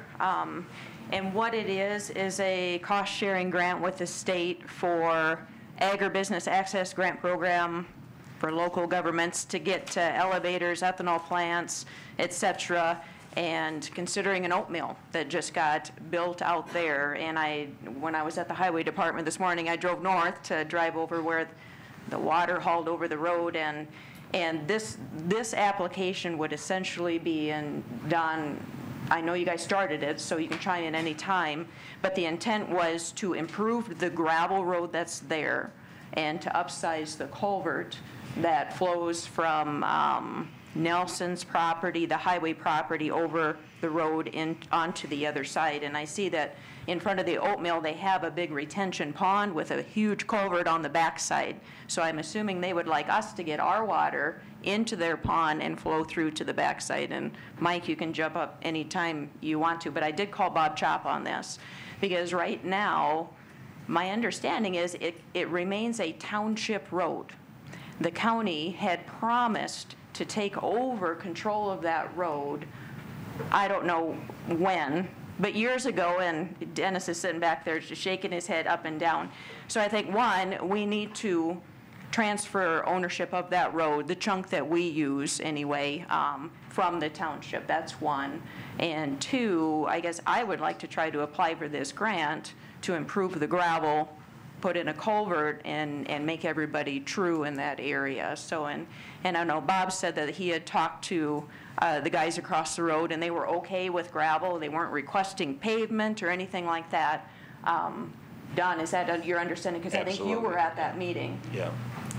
Yeah, it's the problem, and it was raining kind of heavy when we were there, and the roof of the maintenance building drains down into a large flat surface that drains over to the road and then goes across the road, and it washes gravel out.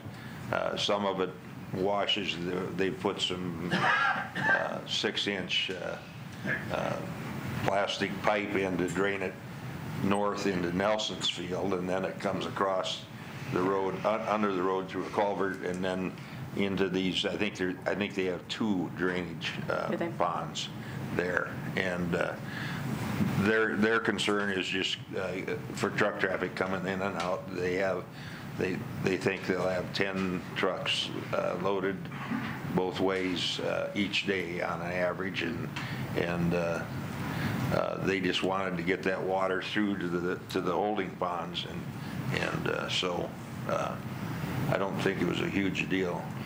The maximum grant amount can be $600,000. It's an 80-20 split, so we would be responsible for 20% of it. Local government responsible for all right-of-ways, utility costs, et cetera, pretty standard. There are 3 deadlines this year, April, July, and October, all on the 15th. I doubt if we can make an April application deadline for this. It's pretty short notice, and my friend out there, Mr. Henderson, will probably be asked to help us with this, but I think that might be a little tight, but maybe not. So we'll see, but I guess I just wanted to bring this forward, and at some point, if we want to proceed, we have to approve applying for this grant. So you're just looking for a motion to apply at this point? If this is the direction we want to go, with all the other things on our plate right now, maybe we want to delay it a little bit, but. Do you know if there's a, I guess I'm not familiar with that, but do you know, is there a deadline by the time, if we get granted the grant, is there a deadline of when it's got to be done by, the project completed, I guess?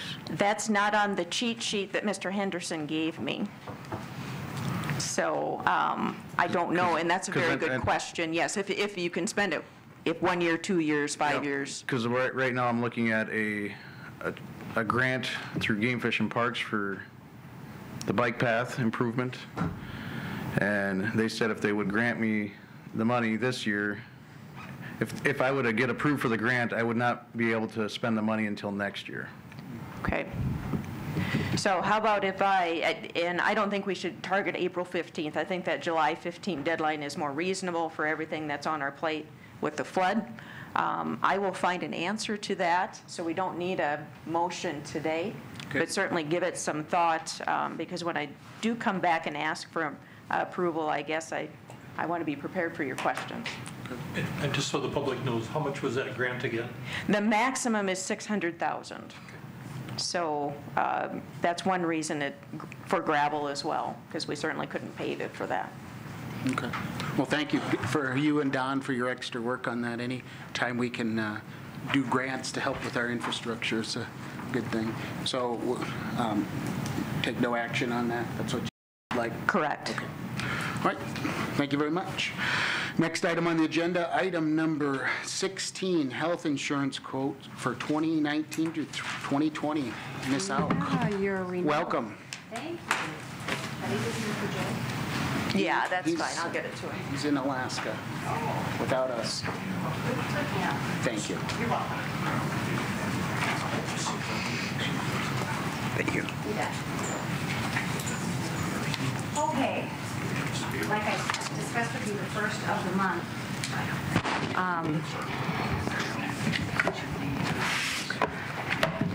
the rates came back in on, inside your packets were the renewals for 2019. I'm sure you saw them. And the renewal came in at 20.93% higher than last year. So with a renewal that high, of course, it's my job to go out and find you a better deal.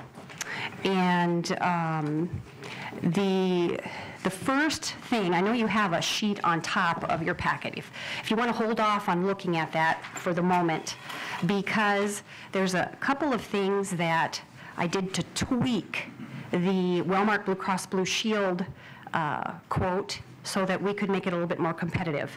First, your current renewal plan is a 51 to 100 group size. That's currently. After visiting with Patty and Karen, with the influx of additional employees and summer help, we could send in and ask for a quote for a large group plan of 101, which sometimes helps decrease the rates. So that would be the alternate plans that are listed on your quote sheet. Also, going from, if you take a look at this sheet included in your packet, is a difference between a 4-way versus a 2-way. A 4-tier plan includes employee, employee spouse, employee child, and family. Currently, you have 3 benefit people, including your employees. You have 90 employees and 3 dependents on the group plan. So going to a 2-way plan versus a 4-way, just employee family, saves about, anywhere between 2 to 4% on your quote with Blue Cross Blue Shield. So those 2 items alone, switching from a medium-sized group to a large group, save right around that 4% in the actual quote on the 20.93% increase. And that renewal 51 to 100 is a 2-way quote, a family and an employee plan quote. So that knocked off at least $24 per individual. And then if you take a look at the quote right next to it, is a large group quote versus a medium-sized quote. No change to the plan, but we drop from $737.68 an individual to $722.94. Still looking at a 16.8% increase overall on your group coverage. So the second column is 101 employees? Yes. Gotcha. Okay. I'm just keeping up. Absolutely. Sorry. Can I ask a question? You can ask. So why is there such a high percentage of an increase? Is there a reason? Okay, or? absolutely. Let's answer that question right now. Sure. Inside of the additional information that we sent you today, there was a page. It's called a storyboard. Okay. On page 14 of that storyboard that was sent to you. No, excuse me, not 14. I brought it last time I was here. There were $2 million in claims. Of those claims, there was let me get there. so I have the exact number.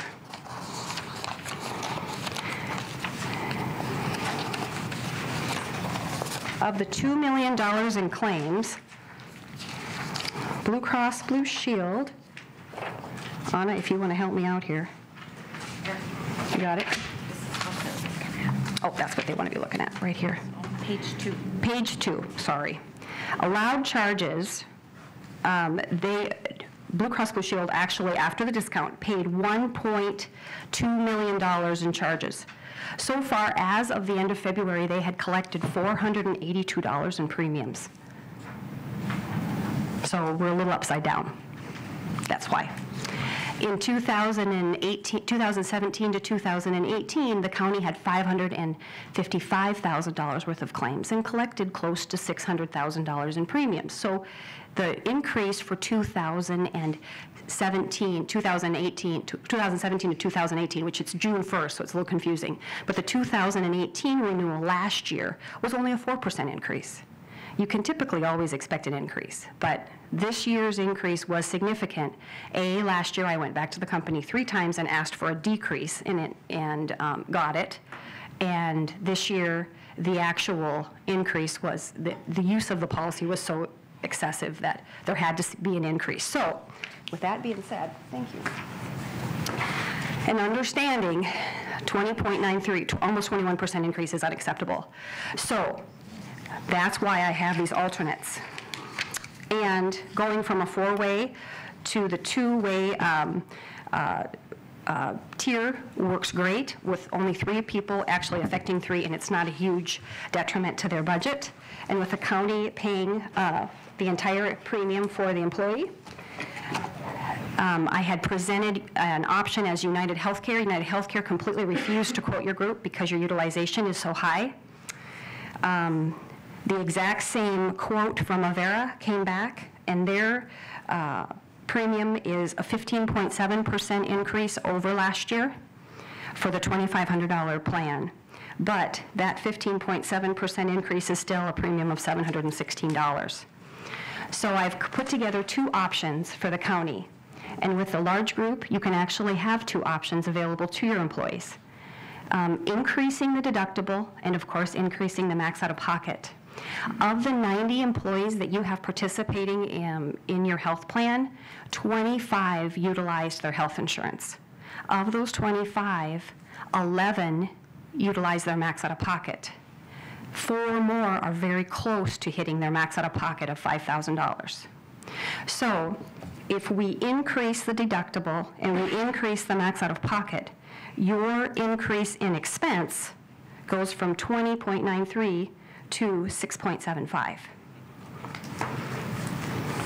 This comparable plan with Avera actually is a 9.6% increase over last year. If we introduce an HSA, which I really think would be a winner in the county, especially with only 25 people using the health plan last year, and lowering the deductible and the max out-of-pocket to $3,500, you're only experiencing a 6.6% increase with Wellmark Blue Cross Blue Shield.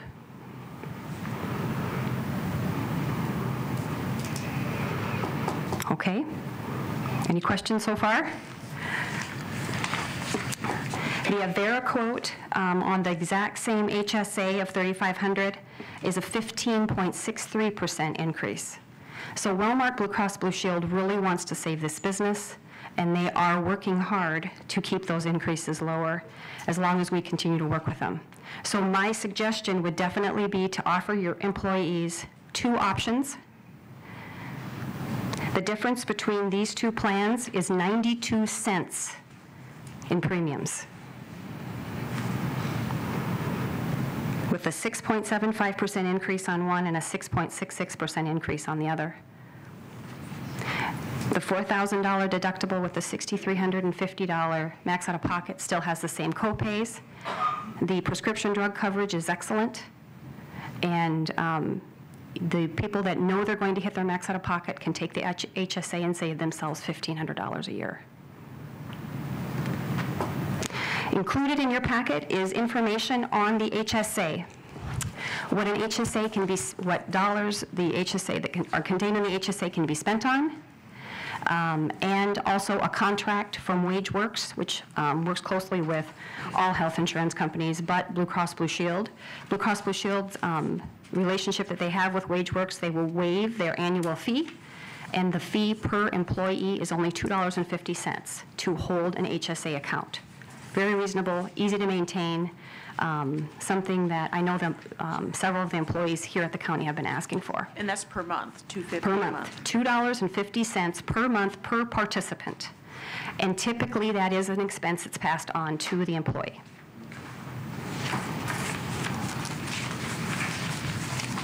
I have hundreds of reams of paper that I have went through trying to find these plans with Wellmark Blue Cross Blue Shield and Avera. And I just feel Avera just did not feel they wanted to,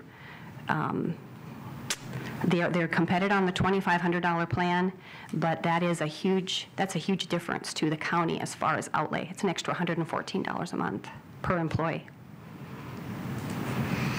Well, I appreciate all your hard work on this. No, my pleasure. That's what I'm here for. One thing that if I could ask you to put together an email to me and the rest of the commissioners is, when you change from a PPO plan to an HSA, how does that change your doctor's reimbursements? For example, I have Blue Cross Blue Shield. And I have a grandfathered plan, so maybe it doesn't work this way anymore. But if my son has an ear infection and I take him to the clinic, I have a $25 copay, and I pay nothing else. Sure, you have an all-inclusive copay. So if I were put in the HSA, you'd pay 100% of your visit till you hit $3,500. Exactly. Of contracted rates. So those, you still get your Blue Cross Blue Shield discount. Yep. And that's why I think it is extremely important to continue to offer those employees that want that copay, and that is an all-inclusive copay. Exactly. That is the benefit of Blue Cross Blue Shield's copay. The other thing that you do want to take a look at versus Avera, which other than the network, when someone in the county has a child, a baby, the minute that umbilical cord is cut with Avera, that is another deductible. With Blue Cross Blue Shield, as long as that child is born and natural birth, everything's fine, not natural birth, but everything's fine for the baby, it doesn't end up in NICU, that is included in mom's deductible. Big difference, too. So every plan up to the HSA, when I take my child for the ear infection, would be covered except for my copay. The plan with Blue Cross Blue Shield is inclusive. The Avera plan that is on that, the $35 copay covers the doctor visit and x-rays and labs. Okay.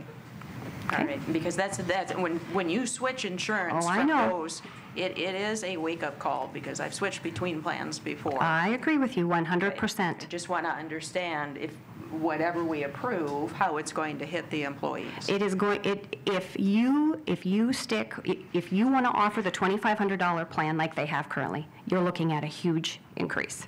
Even with going to a large group, it's still, what did I say, 16% increase. Yep. But if you go from a $4,000 deductible to a $6,350, for those people that want that copay and they need that prescription drug coverage on a month-to-month basis, most of your employees aren't hitting their deductible. Does that make sense? Yep, it does. So the ones that are, by the HSA, you're going to hit your max out of pocket, you're going to hit your deductible anyway. So you're saving yourself $1,500 a year, because right now your max out of pocket is $5,000. Yep. So if you buy the HSA for $3,500, you can stock $100 away into your HSA and make up the $3,500 difference, and you're not spending that extra $1,500 on out-of-pocket expenses. So it's a win-win, really. What's the maximum you can put in an HSA these days?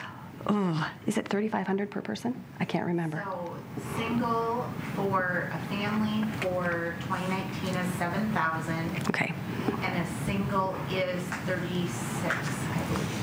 So it does depend if it's a family, but this, if it's an employee that buys a plan here, it would just, they could only put the money away for themselves, not their whole family. Yes, if they Right, only right. have their plan.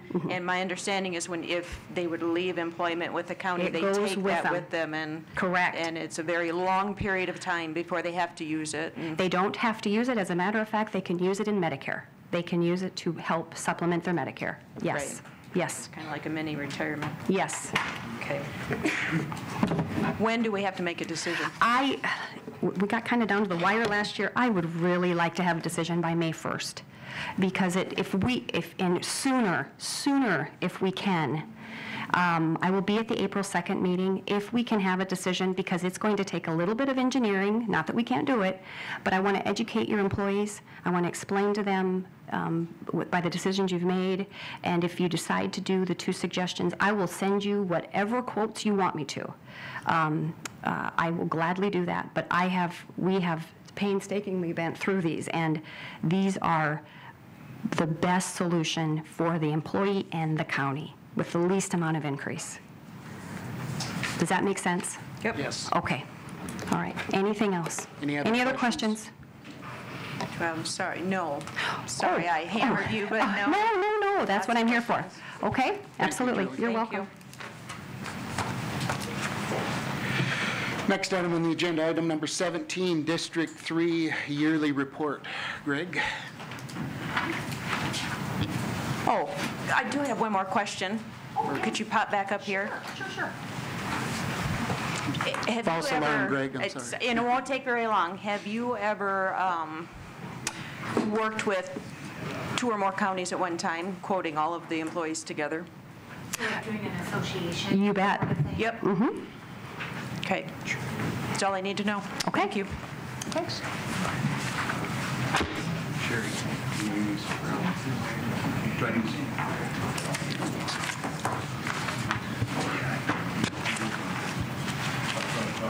Thank you.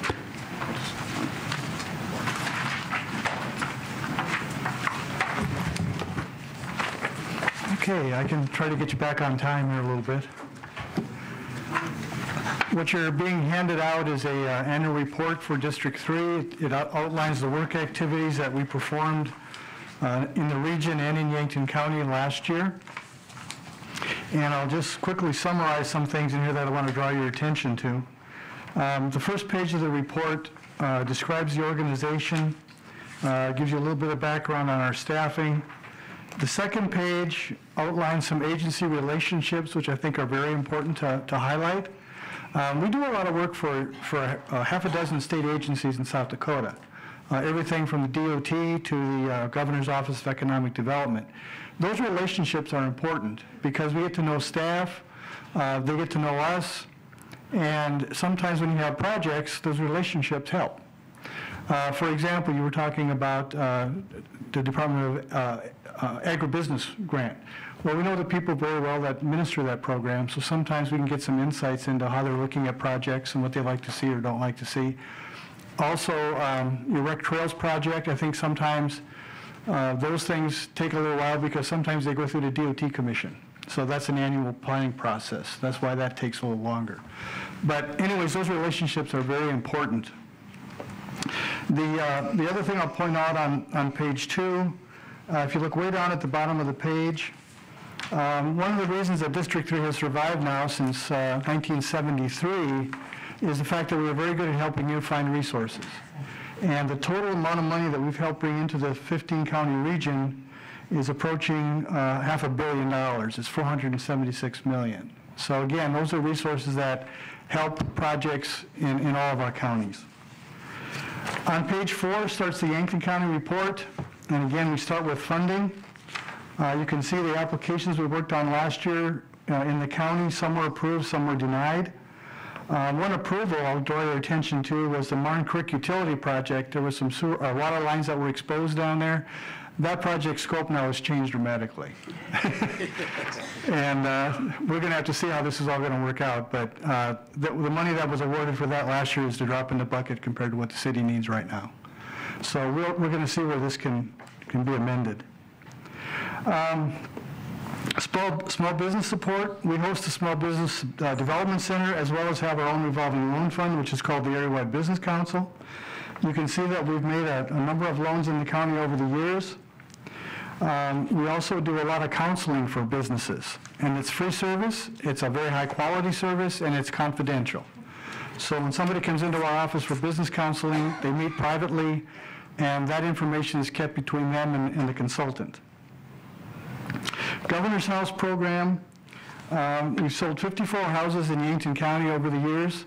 And again, that program is being modified a little bit. They have a 3-bedroom unit now, and there's some literature we gave you on that. The state is also starting what they call a Dakotaplex program, which is a rental. And these will be built in Springfield, as I understand it, and they're going to be rolling them out this year on a pilot basis. I know the town of Tyndall in Bonham County is very, very interested in trying to be one of the pilot sites for this Dakotaplex. The nice thing about that program is the Governor's House has income standards. You have to meet a certain income threshold. The Dakotaplex, there's no income restrictions. There will be rent restrictions, but no income restrictions, which might make it a very attractive housing option for small towns.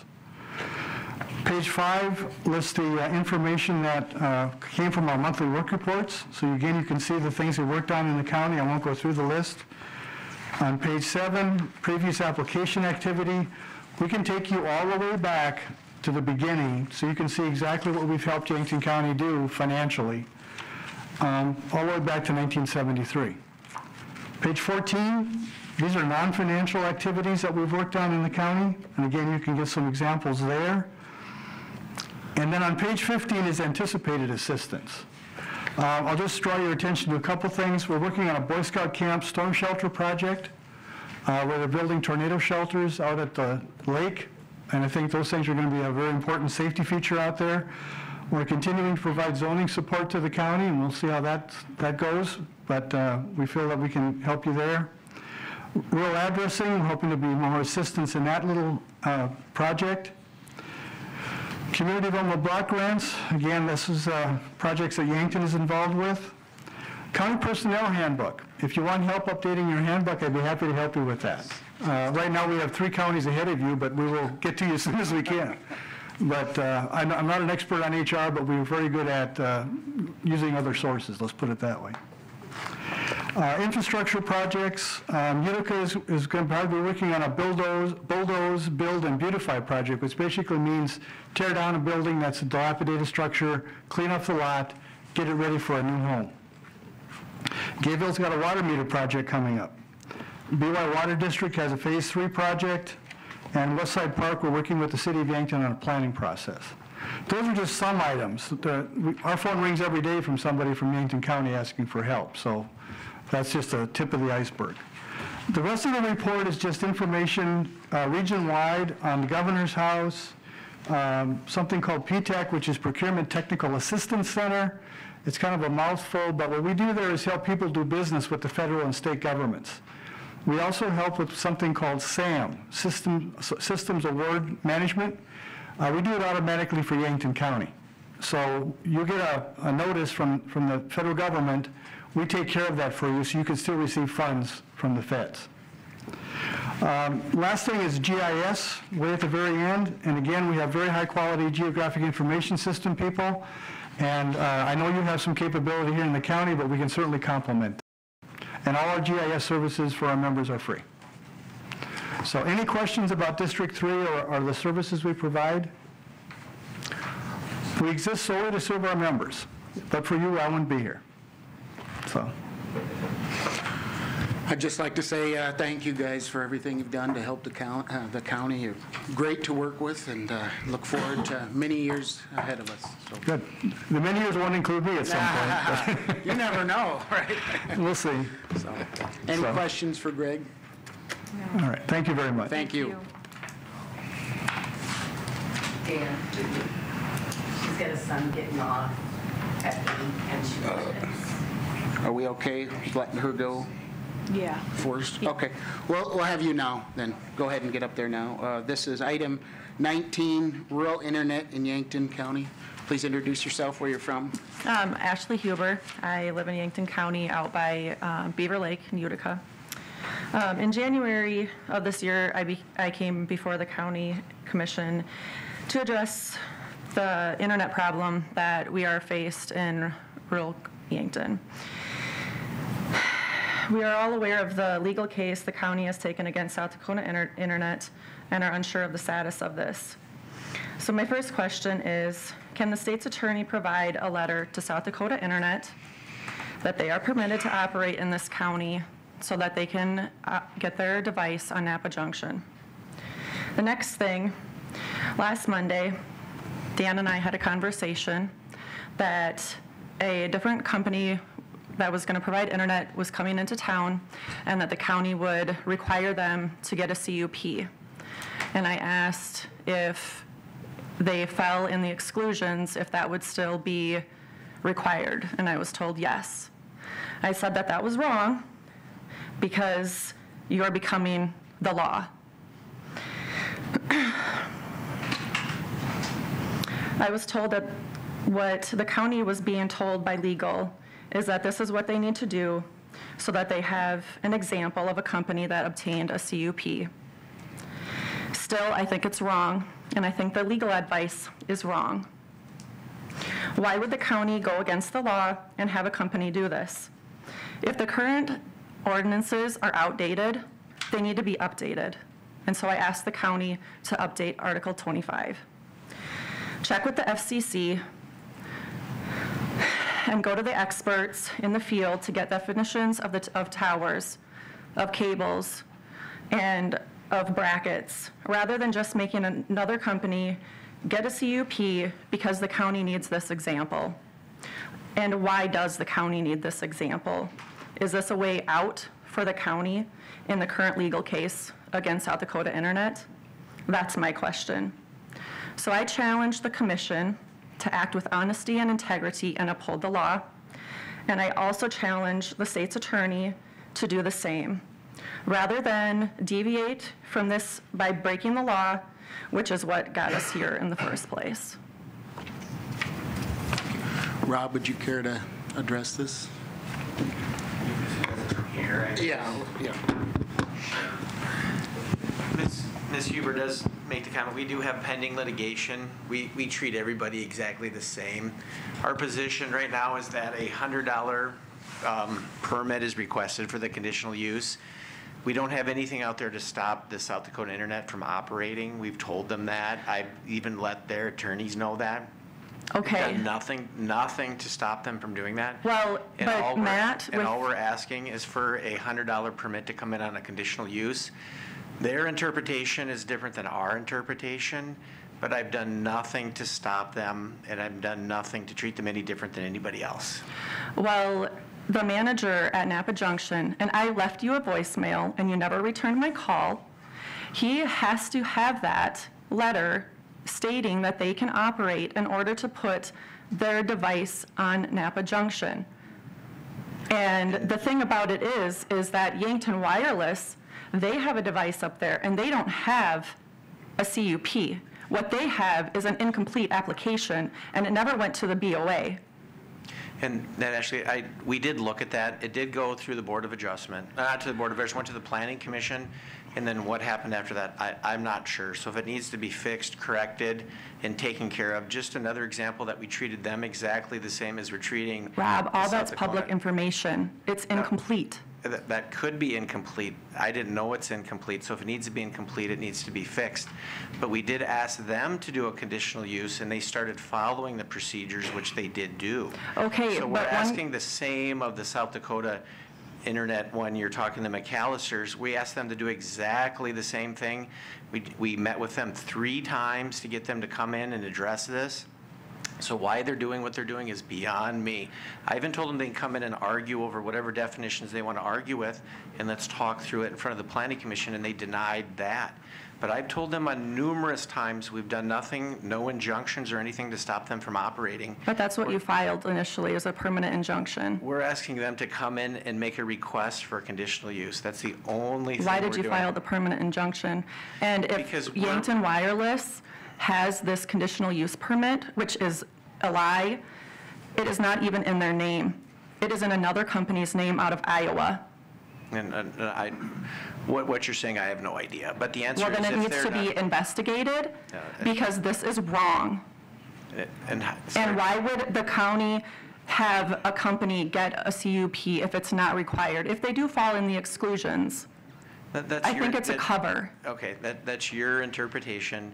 We asked the previous one to get a conditional use. If something happened, I didn't know if something went wrong or went right or whatever happened regarding getting the conditional use, we made the same request to them as we are of the current company. Same thing, $100 permit to come in on a conditional use. That's it, $100, $100. So if they That's all came you in have to do. tomorrow, they'd be able to get a CUP. They come and make the request to the planning commission. Yeah, follow the same procedure that the other people followed that looks like it's incomplete. I didn't see the paperwork, but if it is incomplete, we need to fix it and make sure they're in compliance with our laws. We believe they need to do a conditional use, and they do not fall under the exclusions. That's our interpretation of reading the ordinance, and that's how we've treated everybody before them, and we're going to treat everybody in the future unless there's something else that tells us that we are wrong, like a court opinion. Okay, I've so why asked doesn't their Direct attorney to TV and come all to those- court, and I said, it'll take us 15 minutes to go in front of a judge and we can argue this, and they said no. Well, there's always two sides to the story. So, Happy to address it. I'm happy to do that. We treat everybody the same, nobody any different. okay. Thank you. All right, going back to item number 18, planning and zoning membership and selection. Well, I think we set a record. I believe we had 21 people apply. Was that correct? And so I'm going to get Joe, I'm supposed to call Joe, correct? Or you're going to do that?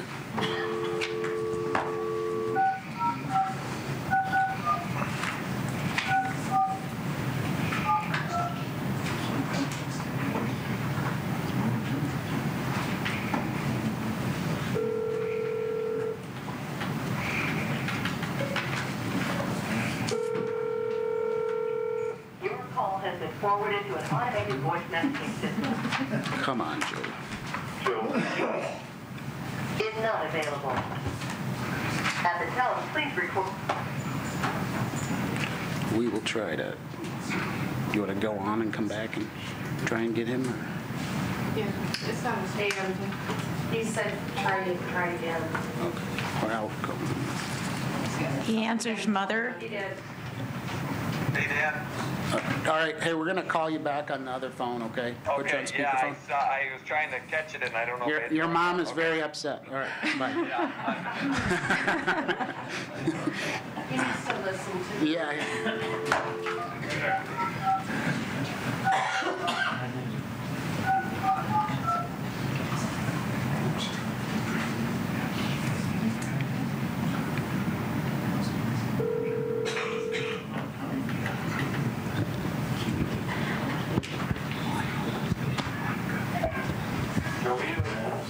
Do we have to, what do we have to do, Rob? Do we have to have him report into the meeting or call? He's on the phone now to be able to vote. Is there anything special? As long as he's part of the discussion, yeah. Okay, Joe, we're on item number 18, planning, zoning, membership, and selection. All right, so we're just at the discussion point. I said we had great turnout. It looked like we had 21 members apply. And so, to be fair to everybody, we're going to hand out a sheet for the commission and choose your 4 individuals. Okay. Do you want me to read the names for the public? I have a copy of that list. You have it in front of you? Yeah. Yep. Okay. And and Patty should have received a text from me. Yes, I did. Okay. I did, Joe. All right. Okay. Did you want to read the names into the public record, or do we not need to do that? I think it'll be in the record. Okay. With the packet,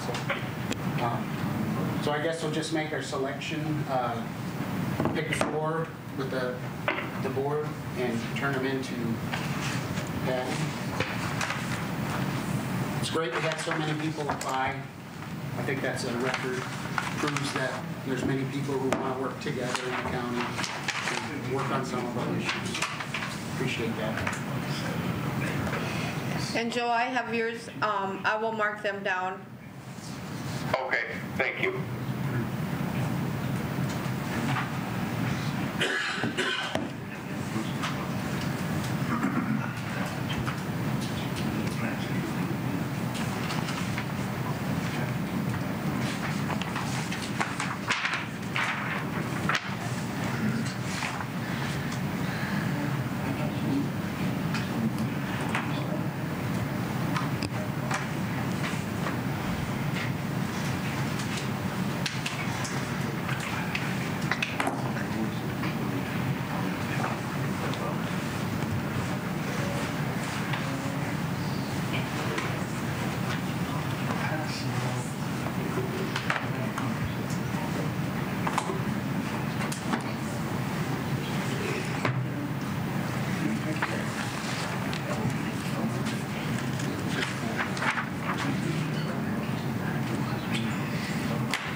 Joe? Yep, I'm here.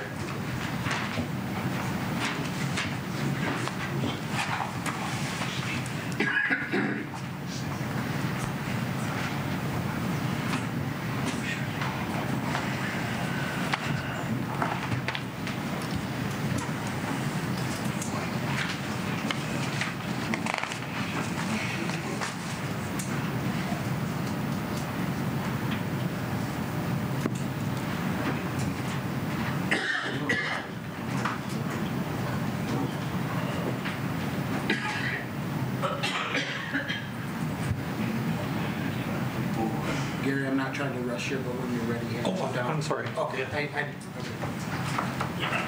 And you got 4, right?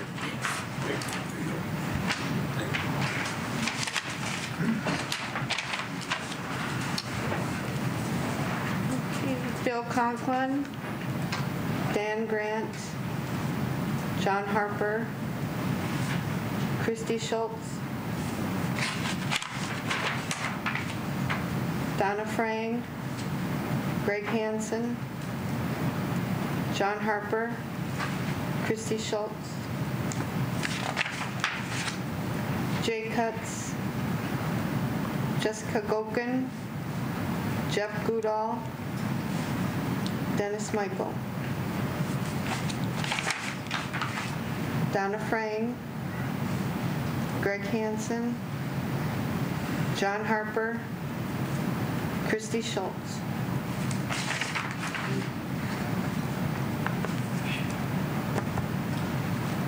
Greg Hansen, John Harper,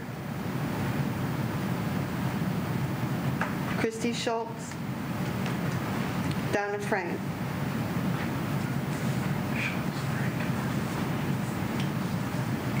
Donna Frang received 3. Greg Hansen received 3. John Harper received 4. Christy Schultz received 4.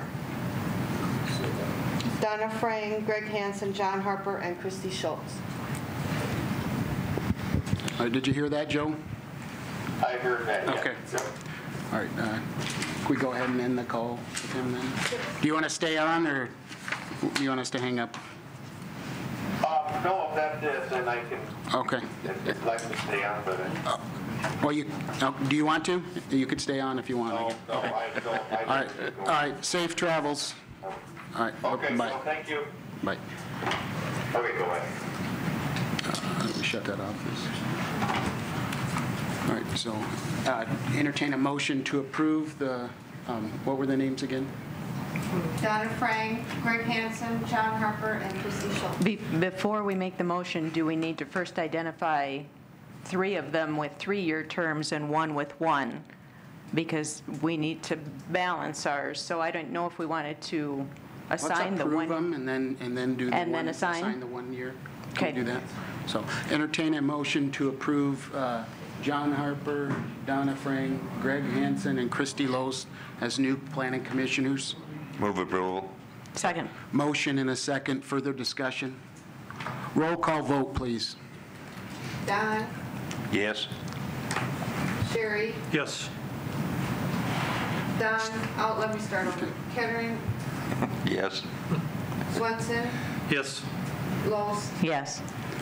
Clemish. Yes. Motion passed.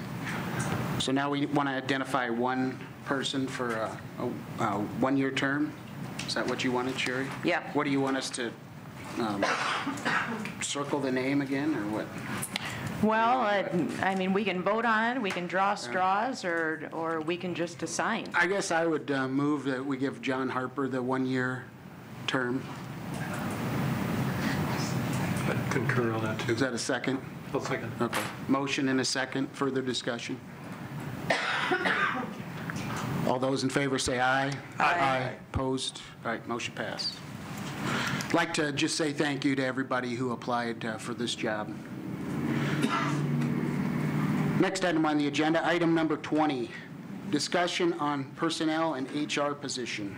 Are you taking this one, Sherry, or Don? Yeah, I'll start. Okay. I've been making a lot of phone calls, or I shouldn't say a lot, a few, on a human resource individual. So I was given a name after the last meeting of an HR person here in town at one of the manufacturing facilities, so I talked to her for a little bit. Nancy Wenandy was kind enough to share another name with me, and I talked to that gentleman for quite a length of period. It was a very productive conversation.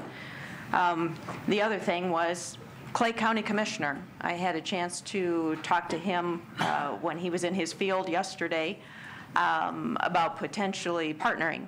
I talked to him about the contracting company they are using. I did contact the contracting company in Sioux Falls they're using, and right now they have no employee handbook, so they are servicing that out to the Sioux Falls firm to do that. They've got a few other things like training and stuff they're going to come in and audit and see kind of where they're currently at. But the Clay County Commissioner was very open to discussing possibly sharing a position. I did not get a chance to talk to Bon Home. We have a meeting on Thursday up in Viborg with our local counties, and hoping to touch base with them as well. If we do proceed down this path, we feel it's the right thing to do. It might be a good way to transition. At about 100 full-time employees and 50 part-time employees, we're kind of at that teetering, do you hire, do you not kind of thing. And we could also have someone come in and audit where we're at and see where we're missing. But when I talk to some of the employees, they do feel the one area that they feel a little hanging out there is someone to talk to and a face to address disagreements between employees and such. Maybe not all of our folks in charge of a department feel comfortable addressing those issues, squabbles between employees or whatever, and if it's your boss you have a problem with, you don't always feel comfortable going to somebody else. So that's the discussion I've had over the last couple weeks on that. Don, you're welcome to jump in any time. It's about the same. I see lots of additional things that we could draw on for training in various aspects of working together as teams and completing their performance evaluations and doing job or payroll administration on a equitable and fair basis. And so I did receive a call from a gentleman, and I didn't see him here today. He didn't know if he could make it today. He lives up in the northeast section of the county. Really asked tough question. He says, you know, with all the work we have in front of us this summer, and we're always short of money for roads and bridges, is this the right time to hire someone? So that certainly weighs in on the conversation. My opinion is this is not something that we pull the trigger on this year. I certainly think we need to discuss it heavily at budget time and see if there is going to be funds in there. The Clay gentleman as well said, well, are you doing it this year? Because we didn't budget anything this year. And it says, no, I think this is if we proceed down that path, this is a longer conversation to make sure we're doing the right thing and we're going to share that person equitably. Hence the question about possibly pooling employees for better insurance rates and things like that. I think this is maybe a step in that direction to see where we can take some of our redundancy and maybe streamline it a little bit. I know we do some stuff with the city right now, but counties are unique when we have unique challenges and such. So standing here today, I'm not recommending at all that we hire somebody today. So are you going to get maybe a cost estimate on what a consulting would be? I mean, we're still looking at that, and I think that's going to help with, you know, my decision when the time comes. Do you have an approximate time frame or is... No, my plan was to hopefully have something for the budget time, because I think it's a cost, and that's really the hurdle there is the dollars for me. If we had all kinds of money in the budget, I think we'd already probably have someone on staff. But it's really being responsible with the budget and making sure we're getting the best use out of this person. Now, excuse me, this consulting firm said it's a check the box thing. if you want this, this, and this, that's what you're charged for. So if there's something we identify specifically that we want to test the waters with, for lack of a better term, there's certainly an option. But I think for an employee handbook, we have a great resource already here. I don't foresee us needing a Sioux Falls firm to come down and update our employee handbook. So. Do you contract out HR, Greg? I'll walk out to the next step on it. Okay. You know, but that was the only phone call I received against it. I have had several people approach me and say, you know, we think it's a good idea. But again, it comes down to the money. I guess I'd like, before we go too much further, at least to get an estimate on what, if we do have a check-the-box HR, it'll cost this much, and then that kind of puts it in perspective and makes that dollar amount real.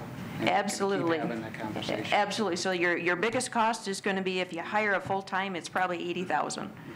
If you share that person with 2 counties, we might have half of it, $40,000. If you choose to contract, it'll probably be somewhere under that. That's just ballpark, but I certainly understand your need for numbers. Do you have anything you'd like to add, Don? Well, I feel that 80,000 is probably I'd say 60 to 80, depending upon how old, how experienced the person is.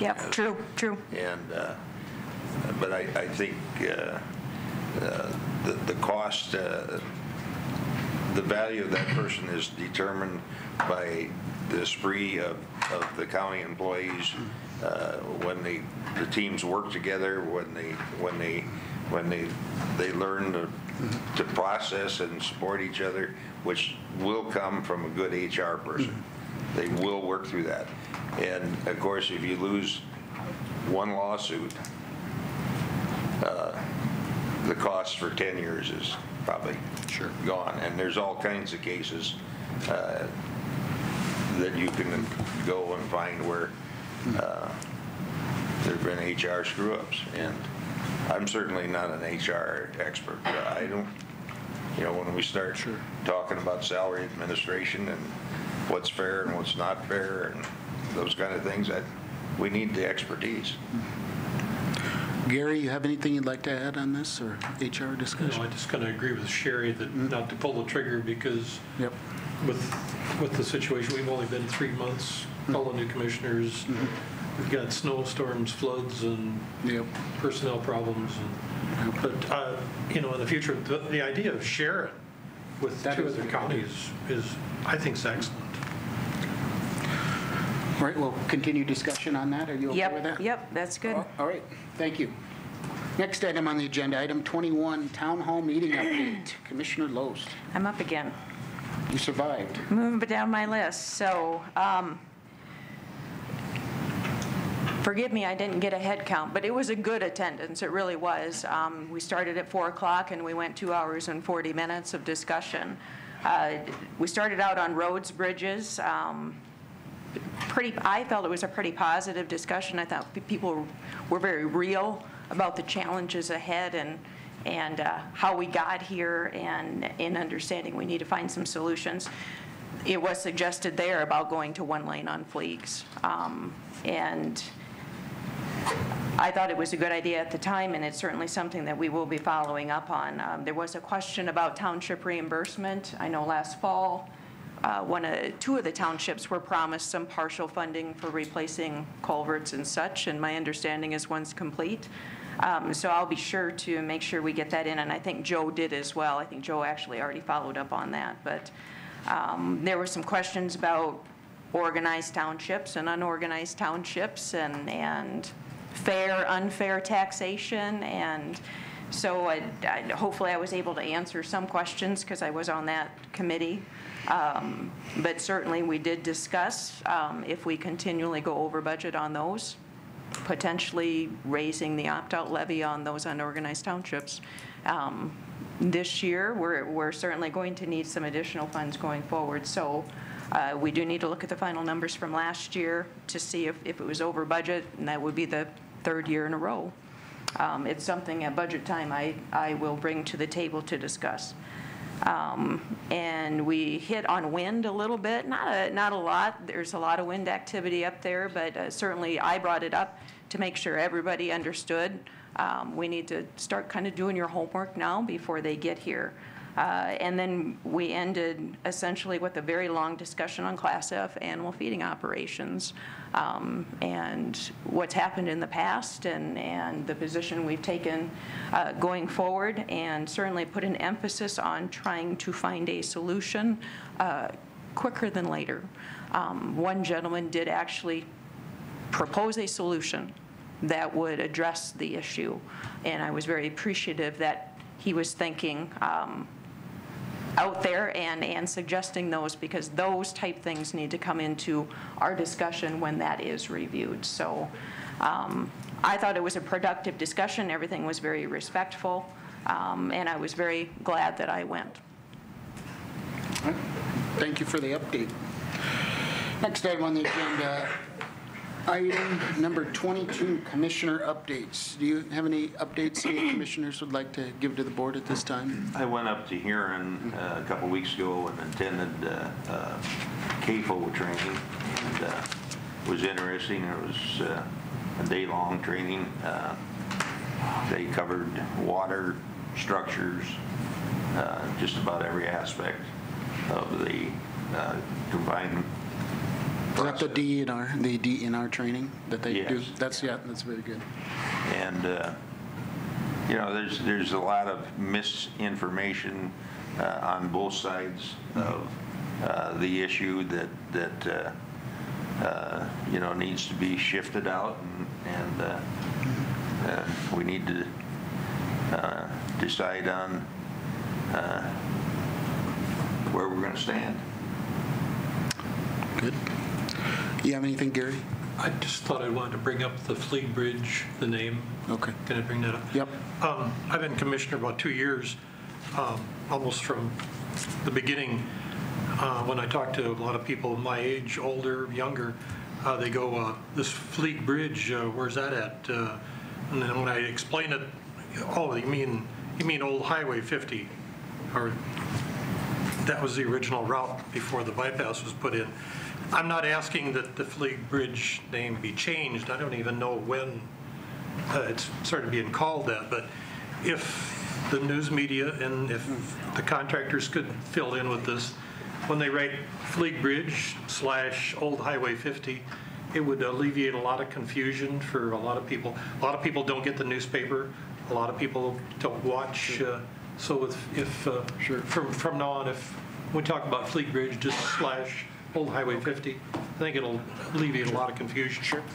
Did you have anything, Sherry? No, just the meeting on Thursday, how many of us are going? I think Joe was planning on, or is he going to be back? I will not be there. You're not going to be there, Don? At this point in time, I plan to be there. Okay, I'll be there too, so I didn't know if the quorum, you knew about that. No, we don't. You don't do a quorum? Because it's all our 8 county districts. Okay. So. And then on Friday, you'll be at the township? I am going to be there all day Friday for the township and the small community event. And I plan to be there too. Okay. Does anybody else plan on going? I won't go then. Okay, and so I will try to give you guys a report on that. What I'm telling the small towns, and what Paul has done an excellent job, is document all your damage. And Representative Hunoff did mention to us, you know, it's it's urgent to get these submitted in a timely fashion. We don't want to be the last county to submit some of these, so we're going to try to get out ahead of that. And the one thing that was suggested while we were waiting for the governor to arrive, previous Lieutenant Governor Michaels suggested that, he said, have you been through your emergency response training? And I says, what? And so he suggested we get through at least level 1 and 2. He said it's online. I didn't know anything about it, so that's certainly on my list to try and get done before our next disaster that hopefully doesn't happen for a very long time. All right, any other? No. All right, next item, public comment. Do you want to grab the sheet, please? There's none? There's anybody on it? Okay. Come on. Update, just to answer a few questions that you had raised.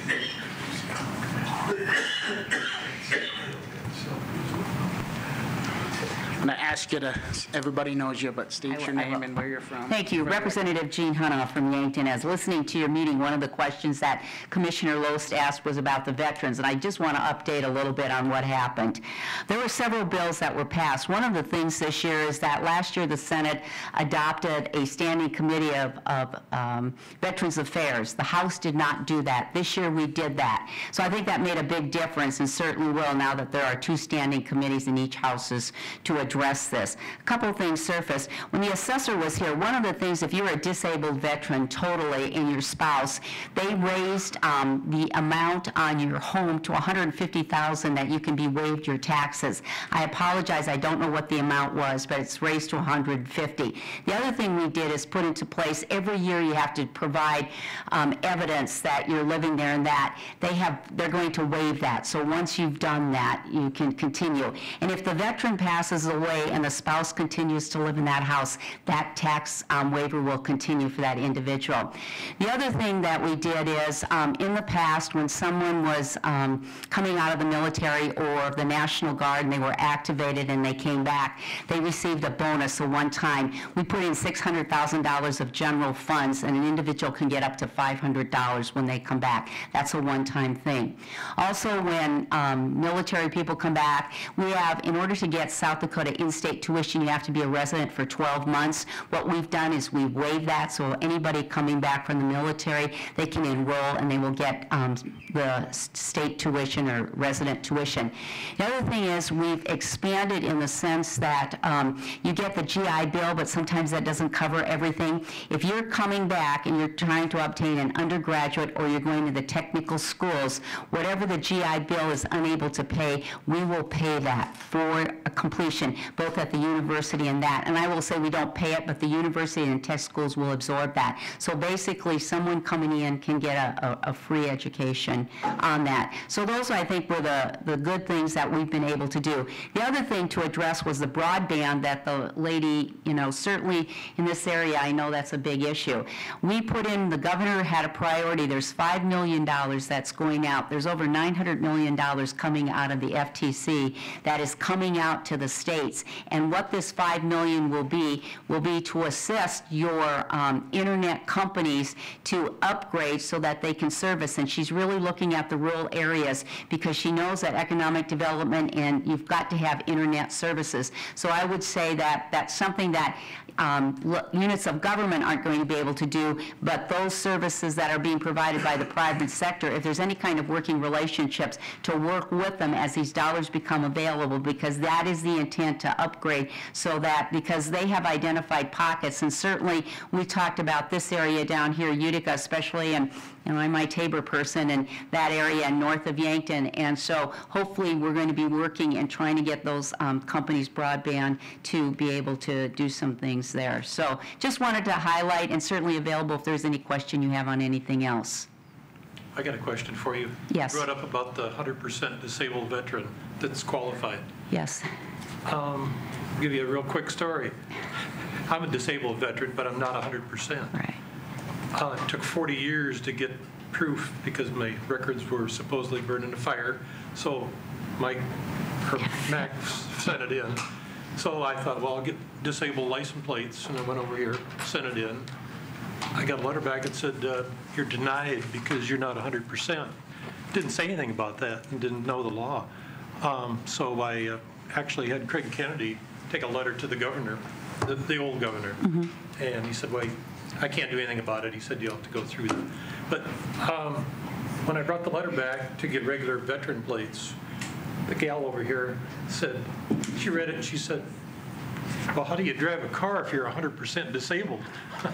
So I'm just going to ask you that next year when you go up, if you could look into that. Sure. I'm just looking at license plates. I'm not looking for any benefits. But I said, what's the difference between a disabled veteran at 50% and one's at 100% that supposedly can't drive? Sure. That he can't get license plates. So I will you look into that. I will gladly do that. Okay. Yeah, and thank you. And again, as I had told Commissioner Klimisch, As these dollars are becoming available, we added at the end of session $500,000 to the emergency, knowing that we were going to have some problems, recognizing that's not going to be enough, but certainly timeliness, having your correct documentation will support, as they say, the first ones to the trough will be able to reap some of the benefits, and certainly down here, and realizing what's coming down within this week in the other areas of South Dakota, certainly going to be a challenge out there. So thank you, and thank you for your time. Thank you, Representative Hanoff. Are there any other public comments at this time? Come on up. State your name, where you're from, for the record, please. Good evening, Patty Davies, Mission Hill Township. I would just like to thank you for all the information that Paul put out for us tonight. I just left an American Legion meeting and was able to convey a lot of that to them about the 211 number and the landfill, and the necessity to report damages and everything to 211 to ensure that we get enough dollars stacked up for our FEMA. So just wanted to say thank you. Thank you. Anyone else? Last call. All right. All right, close public comment. Items for next meeting. Do we have any items for next meeting? Go ahead, Don. Dan, I'm going to suggest an item for the next meeting. Sure. My experience has been that most organizations go through quite a bit of change when they transition leadership. Sure. And I think we've done that. Typically, the organization in the early processes devote much of their time on performing planning or process activities. Good. And making sure that those are right and understand those and get through them. Sometime in the process, though, I think it's very important for the organization to start thinking strategically what's coming down in the future. And the previous commission, I think sometime in the first year that we were together, went over to planning and development 3, and Greg spent a day with us on strategic planning. And I think I'm going to suggest that we put that on the agenda for next week, next meeting discussion, and talk over, think it over, and talk about it, and see if we want to do that. I'd agree. Let's do something strategic planning / goal setting. And I'd ask each one of you commissioners to write your top 5 goals that you'd like to accomplish in the next year and bring that back, and then we can start down that process. Great idea, Don. Thank you. Thank you. Anything else? All right, entertain a motion to adjourn. I move that we adjourn. Second. Motion and a second. Further discussion? All those in favor say aye. Aye.